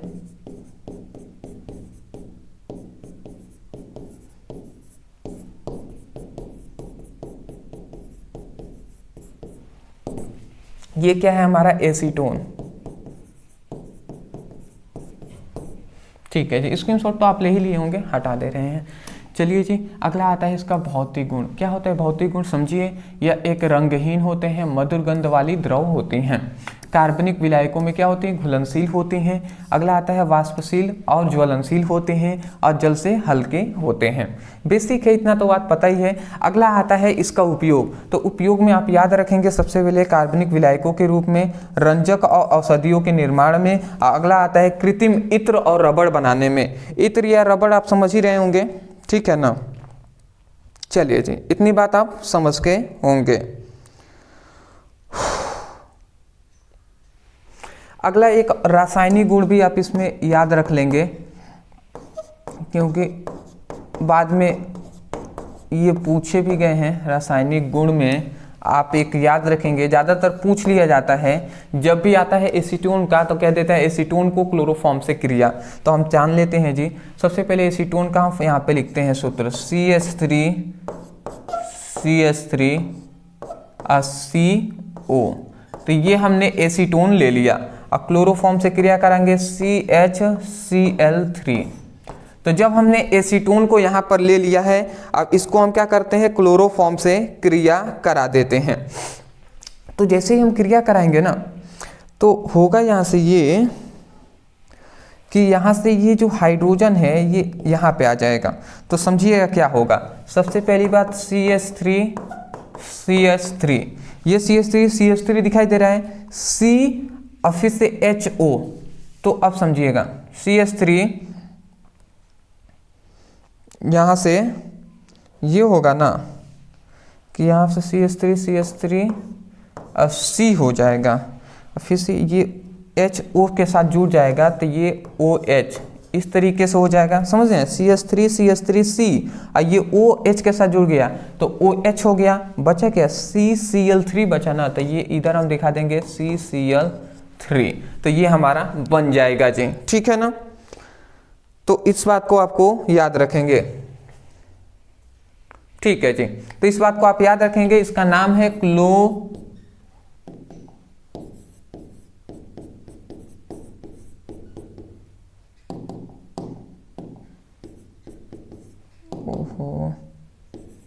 क्लोरीटोन।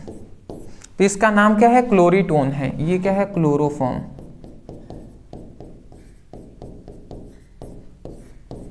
ठीक है जी। तो आप स्क्रीनशॉट आप ले सकते हैं अब,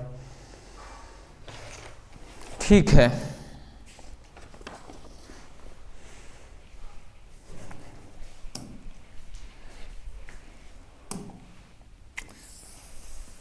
अगला आता है हमारा यहाँ पे एथिलीन बनाने की विधि, ठीक है जी।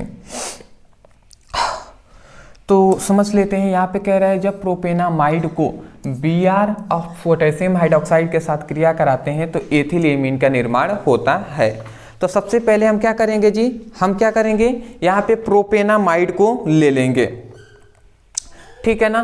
तो सबसे पहले हम यहाँ पे प्रोपेनामाइड को ले लेते हैं, C2H5 CONS2। तो ये हमने क्या कर लिया, सबसे पहले यहाँ पे प्रोपेनामाइड को ले लिया।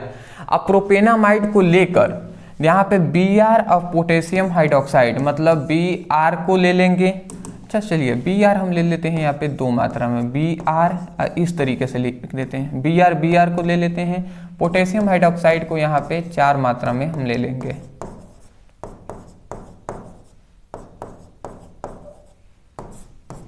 ठीक है जी। तो जब हमने यहाँ पे प्रोपेनामाइड को लिया, Br और पोटेशियम हाइड्रोक्साइड के साथ क्रिया कराते हैं तो समझिएगा क्या क्या बनते हैं। ठीक है ना, ठीक है जी। देखिए समझे रहेंगे तभी जाकर आप ऐसे याद रहेगा आपको। सबसे पहली बात, यहाँ से ये इतनी प्रोडक्ट पहले बाहर निकलता है, ये C2H5NH2। ठीक है ना, तो सबसे पहले तो ये हमारा बाहर निकलेगा C2H5NH2। तो ये हमारा बाहर निकल गया C2H5NH2। ये क्या है, एथिल एमीन है, यही क्या है एथिल एमीन, C2H5NH2 ये एथिल एमीन निकल गया। उसके बाद अब क्या निकलेगा तो यहाँ पे समझिएगा, ओहो नो, उसके बाद ये इतना, थोड़ा सा मैं पतला ले ले रहा हूँ इसको जिससे दिक्कत आपको समझने में ना हो। ये इतना निकलता है, दो के साथ 2 Br निकलते हैं, तो ये हम 2KBr लिख सकते हैं, पोटेशियम ब्रोमाइड। ये पहले बाहर निकल गए। उसके बाद फिर से समझिएगा, फिर से अब क्या निकलते हैं, यहां से एक H2O निकला, फिर से यहां से भी एक H2O निकला। तो यहां से 2 मात्रा में H2O निकल जाते हैं, जल के अणु निकल गए ना।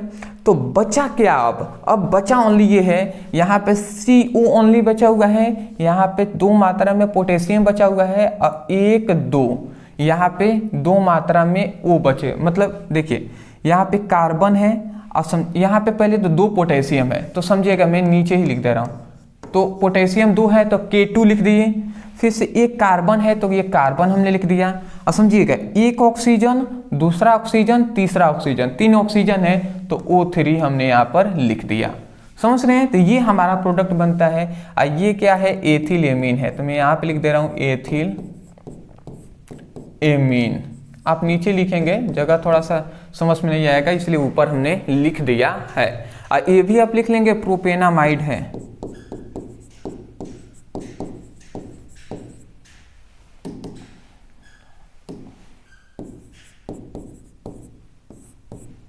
ठीक है जी, तो इतनी बात आपको समझ में आ जानी चाहिए। ठीक है ना, ठीक है जी। अगला आता है एथिल एमीन का भौतिक गुण। क्या क्या है भौतिक गुण जी, तो सबसे पहले अमोनिया जैसी, सबसे पहली बात अमोनिया जैसी गंध वाली रंगहीन गैस और वाष्पशील द्रव होता है। अगला आता है जल में घुलनशील होते हैं, जल में, ये 2 बार हो गया, जल में घुलनशील ही मतलब होते हैं। इनका जलीय विलयन क्या होता है, क्षारीय होता है। ठीक है जी। अगला आता है एथिल एमीन का रासायनिक गुण। सबसे पहले बात आता है अम्ल से क्रिया, उसके बाद क्लोरोफॉर्म से क्रिया। तो अम्ल से क्रिया करा लेते हैं। तो सबसे पहली बात तो एथिल एमीन को हम ले लेंगे। तो एथिल एमीन का सूत्र होता है C2H5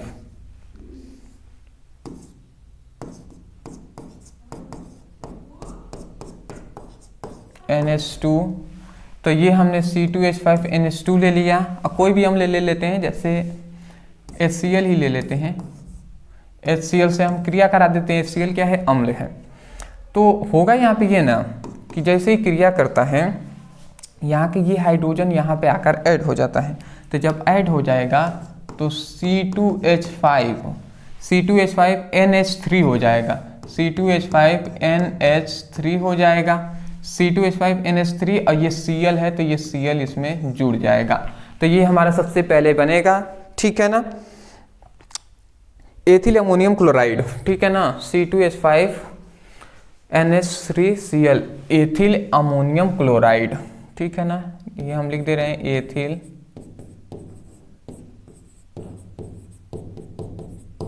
अमोनियम क्लोराइड। ठीक है जी, ठीक है, ये हमारा अम्ल है। ठीक है ना, इस बात को आपको याद रखना पड़ेगा। ठीक है ना, ठीक है।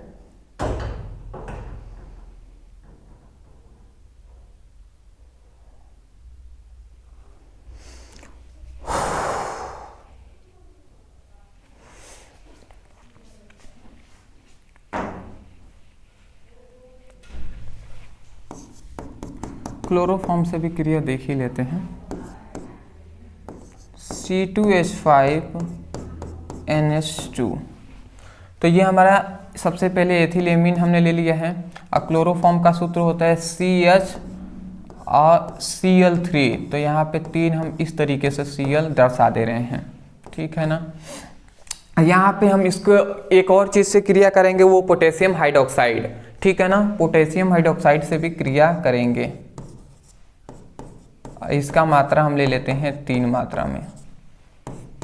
ठीक है ना, तो याद रखेंगे ये क्लोरोफॉर्म है। तो जब हम एथिलेमीन को क्लोरोफॉर्म से क्रिया कराते हैं तो देखिए क्या होता है। होगा यहाँ पे ये ना, यहाँ से होगा ये कि यहाँ से एक कार्बन निकलेंगे, एक यहाँ से नाइट्रोजन निकलेगा और यहाँ से ये निकलेंगे। सबसे पहले तो ये निकलता है C2H5CN। ठीक है ना, तो ये सबसे पहले C2H5 और फिर से CN। ठीक है ना, CN, तो ये हमारा एथिल साइनाइड। सबसे पहले तो यहाँ से हमारा एथिल साइनाइड निकलता है। ठीक है ना, तो एथिल साइनाइड हमारा सबसे पहले निकलता है। उसके बाद आप समझिएगा, ये 3 हमारा यहाँ पे पोटेशियम है और ये हमारा 3 यहाँ पे क्लोरीन है। तो 3 पोटेशियम 3 क्लोरीन के साथ निकल जाता है। तो ये हमारा 3KCl पोटेशियम क्लोराइड ये बाहर निकल गया। बचा यहाँ पे क्या, ये आपको समझने वाली बस बातें हैं। बचा यहाँ पे ये ना, देखिए हाइड्रोजन को गिनते हैं तो 2 हाइड्रोजन, एक 3 हाइड्रोजन, 4 5 6 हाइड्रोजन है। तो 6 हाइड्रोजन है ना, 6 हाइड्रोजन है तो 3H2 ऐसे लिख सकते हैं ना, 3 दूना 6 हाइड्रोजन हो गया। बट अब ऑक्सीजन को गिनते हैं तो 1 2 3 ऑक्सीजन है, तो 3 यहाँ पे हम लिख देंगे ऑक्सीजन, और यहाँ पे लिख दें, देख रहे हैं ना 6 हाइड्रोजन और 3 ऑक्सीजन हो गए। तो ये बात हमारा हो गया। और ये क्या है, एथिल साइनाइड है, एथिल साइनाइड। ठीक है ना, तो ये हमारा बनता है जी, ये क्या है, क्लोरोफॉर्म। अच्छा एक बात मैं कहूँ, ये मैं इसलिए लिख रहा हूँ क्योंकि आप भूल कभी मिस्टेक ना करें, आपको बिल्कुल सभी के नीचे आपको लिखना पड़ेगा। मैं मोस्टली एक एक पर लिख रहा हूँ, इसको भी लिखेगा एथिलेमीन, इसको पोटेशियम हाइड्रोक्साइड, इस तरीके से आप लिख कर चलेंगे। अगला आता है उपयोग। सूती कपड़ों के उद्योग में, सूती कपड़े बनाने में, कार्बनिक यौगिकों के निर्माण में, प्रयोगशाला में अभिकर्मक के रूप में। ठीक है ना, अब शरीर बहुत ज़्यादा थक गया है अदरवाइज, पर कोई नहीं जी, मेहनत तो करना ही ना पड़ेगा, क्या कर सकते हैं। आपके लिए भी मैं यही कहूँगा, देखिए मेहनत तो सभी को करना पड़ता है और आपके लिए भी हम भी मेहनत कर रहे हैं। आप अपने लिए मेहनत कर लेंगे ना तो बहुत रहेगा। आपको नहीं पता, मतलब ये सब बनाने में ना मैं रात को कितने बजे तक जगा हूँ ये मुझे पता है, समझ रहे हैं ना। कम से कम ये आपका 29 पेज का है। ठीक है ना, जितना हम अभी तक 26 पेज हम पढ़ा चुके हैं, 29 पेज बनाने के लिए आप समझ सकते हैं कितना देर लगा होगा, तब जाकर ये बना होगा। रात को पूरा जगने के बाद तब ये बनता है। फिर से सुबह उठा हूँ ना, नहाने के फ्रेश होने के बाद तुरंत मैं आकर और तुरंत मैं पढ़ा रहा हूँ। पढ़ाने के बाद मुझे फिर से कहीं अपने थोड़ा सा सिस्टर हैं उनके घर पे मुझे जाना है, थोड़ी सी काम है, तो ठीक है ना। तो क्या है जी, घर की रिस्पॉन्सिबिलिटी अलग है, पढ़ाना अलग है, अपनी लाइफ है तो उसका कुछ अलग ही है। ठीक है ना, तो ये बातें होती हैं जी, संघर्ष तो करना ही पड़ेगा ना। ठीक है, कोई किसी का परेशानी थोड़ी ना समझेंगे। तो मैं यही कहूँगा ना कि आप अपने लिए संघर्ष कीजिए, दूसरे क्या सोचते हैं इससे मतलब नहीं है, और मन लगा कर केवल पढ़ाई कीजिए। ठीक है ना, 2 महीने और तो 1 महीने बची गए, अब तो 24 फरवरी से एग्ज़ाम स्टार्ट हो जाएंगे, तो अब तो बहुत ही कम समय बच गए हैं। और अलग अलग स्टेटों में अलग अलग दिनों को स्टार्ट होंगे। ठीक है ना, बिहार में तो बहुत जल्दी स्टार्ट हो रहे हैं। ठीक है ना, 1 फरवरी से लगभग स्टार्ट हो रहे हैं। तो बहुत जगह अलग अलग टाइमिंग है जी, ठीक है ना, तो उससे देखना नहीं है, बट यही है कि सभी स्टूडेंट इसको मन लगा कर पढ़े, चाहे वो किसी भी राज्य के हैं, अच्छे से समझिएगा, सभी के लिए बहुत ज़्यादा इंपॉर्टेंट है, एनसीईआरटी बेस्ड ये सभी क्वेश्चन है हमारी, ठीक है ना। मोस्टली जो यूपी बोर्ड के स्टूडेंट हैं वो तो भैया पढ़ ही रहे हैं, उनको तो पता ही है कि उनके लिए तो बेनिफिशियल है, क्योंकि मैं खुद यूपी बोर्ड से हूँ, तो यूपी बोर्ड वाले तो पढ़ ही रहे हैं, ठीक है ना। अगला आता है ग्लूकोज बनाने की विधि, ठीक है ना। तो ग्लूकोज बनाने की विधि क्या है समझिएगा। अगला आता है, देखिए 2 विधियाँ होती हैं ग्लूकोज बनाने की। सबसे पहली बात, एक एक विधि को हम जानते हैं। देखिए यहाँ पे कह रहा है ग्लूकोज, देखिए एक तो पूछता है ग्लूकोज बनाने की विधि और एक पूछेगा इसी के अंदर कि ग्लूकोज की संरचना, सूत्र लिखिए और उसका प्रूफ करना है, सिद्ध कीजिए। तो इस तरीके से आपको ग्लूकोज पर 2 क्वेश्चन पूछते हैं जी। चलिए अब एक एक करके हम सबसे पहले तो जान लेते हैं, ठीक है ना। ठीक है, तो सबसे पहले सुक्रोज का अम्लीय जल अपघटन। यहाँ पे कह रहा है कि जब सुक्रोज का जल अपघटन अम्ल की उपस्थिति में होता है तो ग्लूकोज का निर्माण होता है, ठीक है जी। देख लेते हैं, सबसे पहले तो हम सुक्रोज को लेंगे जिसका सूत्र होता है C12H22O11। तो ये हमने क्या ले लिया, ये हमने C12H22O11 ले लिया। तो ये सबसे पहले हमने सुक्रोज के ले लिया। अब जल अपघटन करा देंगे, तो जल अपघटन HOH, या जल ही तो है, H2O लिखें या HOH लिख दें, ठीक है ना।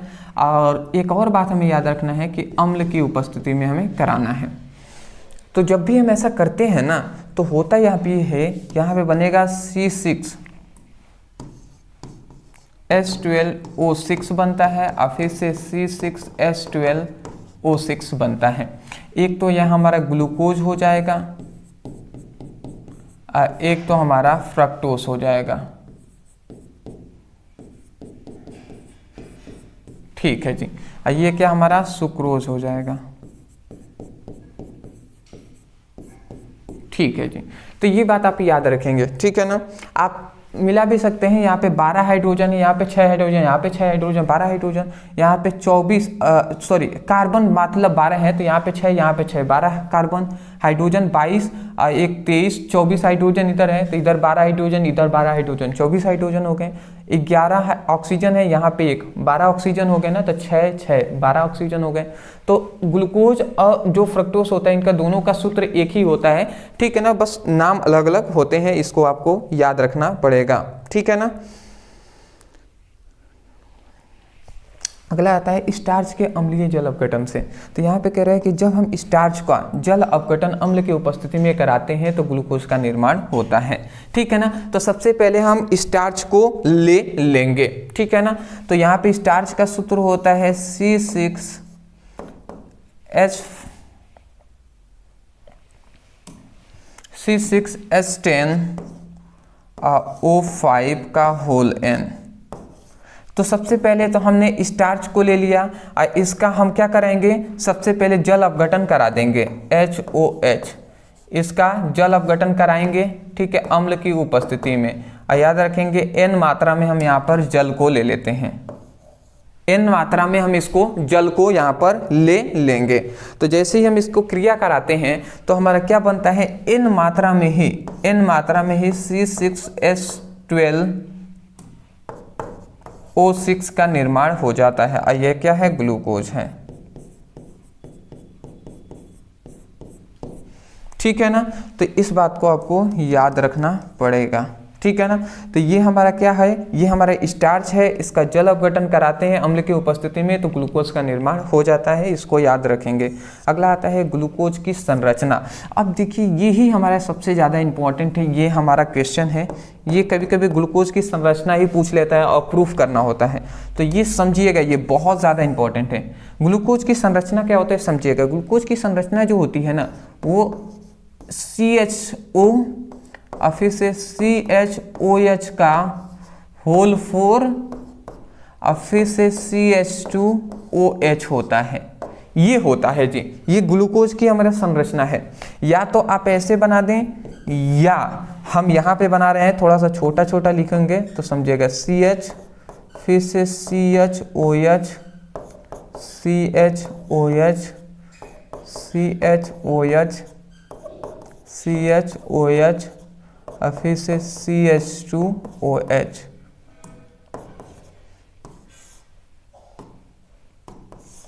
देख लीजिए ये दोनों हमारी ग्लूकोज का ही सूत्र है, दोनों में से कोई भी आप याद कर सकते हैं, कोई भी दिक्कत वाली बात नहीं है जी। ठीक है ना, आप देख लीजिए यहाँ पे CHO है, यहाँ पे भी CHO है, CHOH का होल फॉर्म मतलब 4 बार CHOH है, तो 1 बार 2 बार 3 बार 4 बार ये CHOH है, CH2OH है तो CH2OH है, तो ये हमारा क्या है, ग्लूकोज है। तो ये हमारा ग्लूकोज का सूत्र हो गया। तो ये तो हमारी संरचना है। अब इसको हमें प्रूफ करना है। इसमें देखेंगे तो इसमें एल्डिहाइड समूह होता है, ठीक है ना। देखिए CHO समूह है कि नहीं, तो इसमें आप याद रखेंगे इसमें एक एल्डोहेक्सोज होता है जिसे डेक्सट्रोज के नाम से हम जानते हैं, ठीक है ना। इसमें एल्डोहेक्सोज होता है, इसमें नोट डाउन आप याद रखेंगे कि इनमें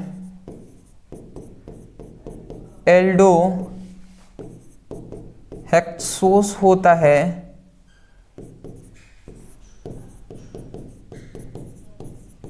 जिसे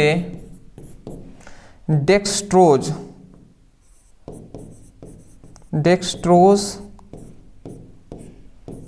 के नाम से जानते हैं, ठीक है ना। इसमें एक एल्डोहेक्सोज होता है, एल्डोहेक्सोज होता है जिसे डेक्सट्रोज के नाम से जानते हैं। ये नोट डाउन आप याद कर लेंगे, ठीक है ना। चलिए जी, इतना स्क्रीनशॉट ले लिए होंगे। तो ये अब जो संरचना है इसको हमें प्रूफ करना होगा, यही हमारे लिए इंपॉर्टेंट है। तो यहाँ पे हमने लिख दिया ग्लूकोज की संरचना का निम्न परिमाण है, प्रमाण है, प्रमाण मतलब प्रूफ है, ठीक है ना। कौन कौन से प्रूफ है जी, एक एक करके जान लेते हैं। सबसे पहला तो अणुसूत्र ही इसका प्रूफ है। अणुसूत्र क्या होता है, C6H12O6। आप इसका अणुसूत्र मिला लीजिएगा संरचना से, बिल्कुल वही है। 6 कार्बन है ना, तो देख लीजिए यहाँ पे भी देखिए 1 कार्बन और 4 यहाँ पे कार्बन और यहाँ पे देखिए 1 4 समझे 1 और यहाँ पे 4 तो 5 हो गए, 1 6 तो 6 कार्बन हो गए। तो इसी प्रकार यहाँ पे 6 कार्बन है, हाइड्रोजन 12 है, तो आप यहाँ पे गिन भी सकते हैं। देखिए कैसे गिनेंगे, 1 2 3 4 5 6 7, ठीक है ना।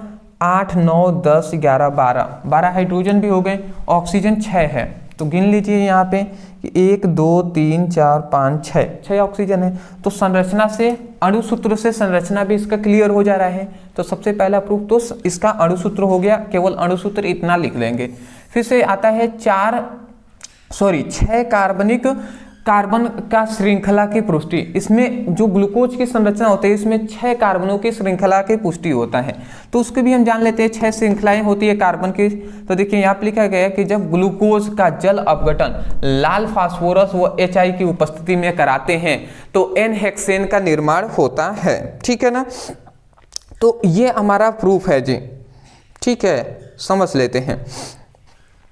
तो सबसे पहले हम क्या ले लेंगे, यहाँ पे ग्लूकोज को लेंगे। तो ग्लूकोज का सूत्र होता है CHO, फिर से CHOH का होल 4 और फिर से CH2OH। तो ये हमने क्या ले लिया, सबसे पहले तो हमने ग्लूकोज को यहाँ पर ले लिया है, ठीक है ना। अब ग्लूकोज को हमने ले लिया है तो इसको अब क्या करेंगे, लाल फास्फोरस, यहाँ पे मैं लिख दे रहा हूँ लाल फास्फोरस या HI, ठीक है ना। हाइड्रोजन आयोडाइड्स के साथ हम क्रिया कराते हैं, ठीक है ना। तो क्या होता है समझिएगा, यहाँ पे जो बनेगा ना वो बनेगा CH3 CH2 CH2 CH2 CH2 और CH3, ये हमारा बनता है, ठीक है ना। तो देख लीजिए यहाँ पे जब ग्लूकोज का हम क्रिया कराते हैं तो यहाँ पर 6 श्रृंखलाएं बनती हैं, ठीक है ना। 6 कार्बनों की श्रृंखलाएं बनती हैं, ठीक है ना। यहाँ पर एक और बात याद रखेंगे, N मात्रा में यहाँ से हाइड्रोजन जो H2O मतलब जल भी बाहर निकलते हैं। मतलब जब ग्लूकोज का जल अपघटन लाल फास्फोरस और HI की उपस्थिति में कराते हैं तो N-हेक्सेन का निर्माण होता है। यही क्या है, N-हेक्सेन है। तो N-हेक्सेन का निर्माण होता है। देख लीजिए 6 कार्बनों की श्रृंखला है या नहीं, देख लीजिए 1 carbon, 2 carbon, 3 carbon, 4 carbon, 5 carbon, 6 carbon, 6 कार्बनों की ये श्रृंखला एक बन रही है ना, तो इससे ये पुष्टि हो जा रहा है कि कार्बन जो ग्लूकोज है इसके संरचना इसी तरीके से होती है, यही ग्लूकोज की संरचना है और सूत्र है। तो ये हमारा एग्जाम्पल लिख लेंगे, ठीक है ना। सामान्य हेक्सेन के भी नाम से उसको जानते हैं, एन हेक्सेन को, नॉर्मल हेक्सेन है ना इसीलिए, ठीक है जी। अगला इसमें आता है कि कार्बोनाइल समूह जो डबल बॉन्ड CO है इसकी पुष्टि, तो इसकी तीसरा इसका प्रूफ हम कर रहे हैं, 2 प्रूफ हमने देख लिया। तीसरा यह है कि जब ग्लूकोज का क्रिया हाइड्रोक्सी एमीन से कराने पर जो क्या बनता है, ग्लूकोज ऑक्साइन प्राप्त होता है, जिससे सिद्ध होता है कि ग्लूकोज में कार्बोनिल समूह होता है। तो सबसे पहले हम ग्लूकोज को लेंगे और इसकी क्रिया हाइड्रोक्सी एमीन से कराएंगे, ठीक है ना। तो हम ग्लूकोज ले लेते हैं, CHO, फिर से CHOH का होल 4 और CH2OH। तो हमने यहाँ पे ग्लूकोज ले लिया, हाइड्रोक्सी एमीन को ले लेंगे NH2OH। हाइड्रोक्सी एमीन से हम क्या कराएंगे, क्रिया कराएंगे। तो जैसे ही हम इसकी क्रिया कराते हैं तो जानते हैं क्या होता है, होगा यहाँ से ये ना, यहाँ से होगा ये कि यहाँ से 2 हाइड्रोजन निकलेंगे, यहाँ से 1 ऑक्सीजन ये निकलेगा, ठीक है, ये निकलते हैं। तो H2O, तो यहाँ से सबसे पहले तो H2O ये जल बनकर बाहर निकल जाएंगे, निकल गए ना। तो बचा क्या, CH, तो सबसे पहले CH हम लिख देंगे, फिर से NOH बचा, तो NOH, तो ये हमने लिख दिया। फिर से यहाँ पे CHOH का होल 4 है, तो यही हम लिख देंगे CHOH का होल 4, और नीचे फिर से क्या है जी, CH2OH है, तो ये हमने लिख दिया। तो यही तो हमारा बनता है जी, ठीक है ना, ठीक है। तो इस बात को आपको याद रखेंगे। तो ये क्या बना हमारा, ग्लूकोज ऑक्साइन बना, ठीक है ना, ग्लूकोज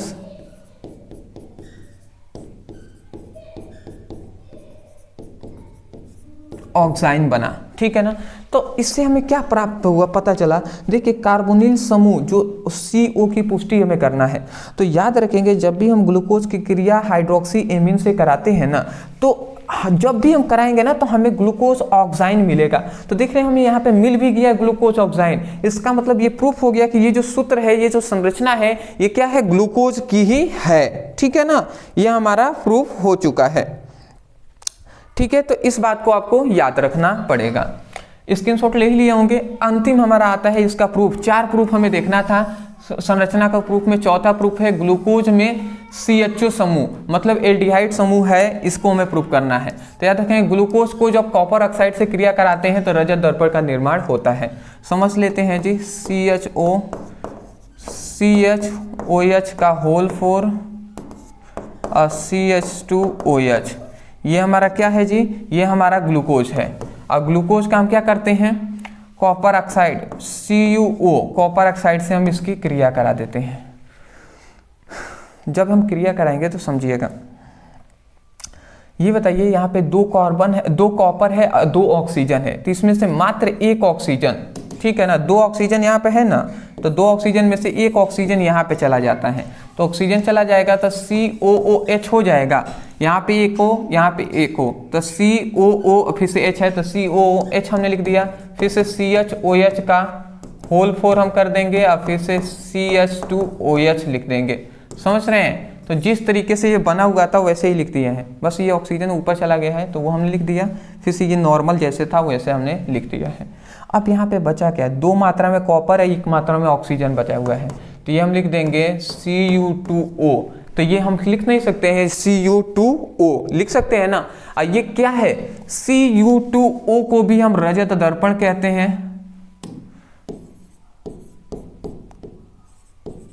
बताइए, रजत दर्पण के नाम से इसको भी तो हम जानते हैं, ठीक है ना, Ag को भी जानते हैं, इससे कंफ्यूजन आपको नहीं होनी चाहिए। तो जैसे ही रजत दर्पण बना, इससे ये प्रूफ हो गया कि इसमें एल्डिहाइड समूह होता है, ठीक है ना। तो आशा करता हूं आप समझ के होंगे, स्क्रीनशॉट ले लें। चलिए जी, चलिए, तो ये हमारा था आपका हम सबके लिए बहुत ही ज़्यादा इम्पोर्टेंट, जिसको आपको हमने तो आपको बता दिया, आपको इस सभी को तैयार करना है, ये आपकी रिस्पॉन्सिबिलिटी हो गई जी। 2 हमने टॉपिक आपको बताया है जिसको आपको तैयार करना है, ठीक है ना। एक हमने बताया था क्लोरोफॉर्म बनाने की विधि, ठीक है ना। क्या बताया था जी? क्लोरोफॉर्म बनाने की विधि। तो ये आप अभी तैयार कर लीजिए, और डाई एथिल ईथर पहले तैयार कीजिए। ये दोनों तैयार करने के बाद आप 4 नंबर, 3 नंबर और 2 नंबर वाले क्वेश्चन को देखिएगा, जिसका लिंक डिस्क्रिप्शन बॉक्स में हमने दे दिया है, ठीक है ना। तो उसको भी आप देख लेंगे। केमिस्ट्री आपकी पूरी तरीके से तीसरी बार कंप्लीट हमने करा दिया, ठीक है ना। फिजिक्स के 5 नंबर वाले टॉपिक बचे हुए हैं, उसका भी 2 वीडियो मिलेगा, ठीक है ना। उसमें डेरिवेशन रहते हैं, इसलिए तो 2 वीडियो में फिजिक्स के 5 नंबर वाले भी हम करा देंगे। यदि चाहिए तो कमेंट में बताइएगा फिजिक्स 5 नंबर वाले क्वेश्चन, इतना करके भेज दीजिएगा। चैनल पे नए हैं, चैनल को अभी सब्सक्राइब कर देंगे, इतना मैं आपसे केवल रिक्वेस्ट कर रहा हूँ, या मैं आपसे कह रहा हूँ। जितना आपको अच्छा लगे कर सकते हैं। कल मिलते हैं दोस्त एक नए टॉपिक के साथ, नए वीडियो में। धन्यवाद, थैंक यू सो मच।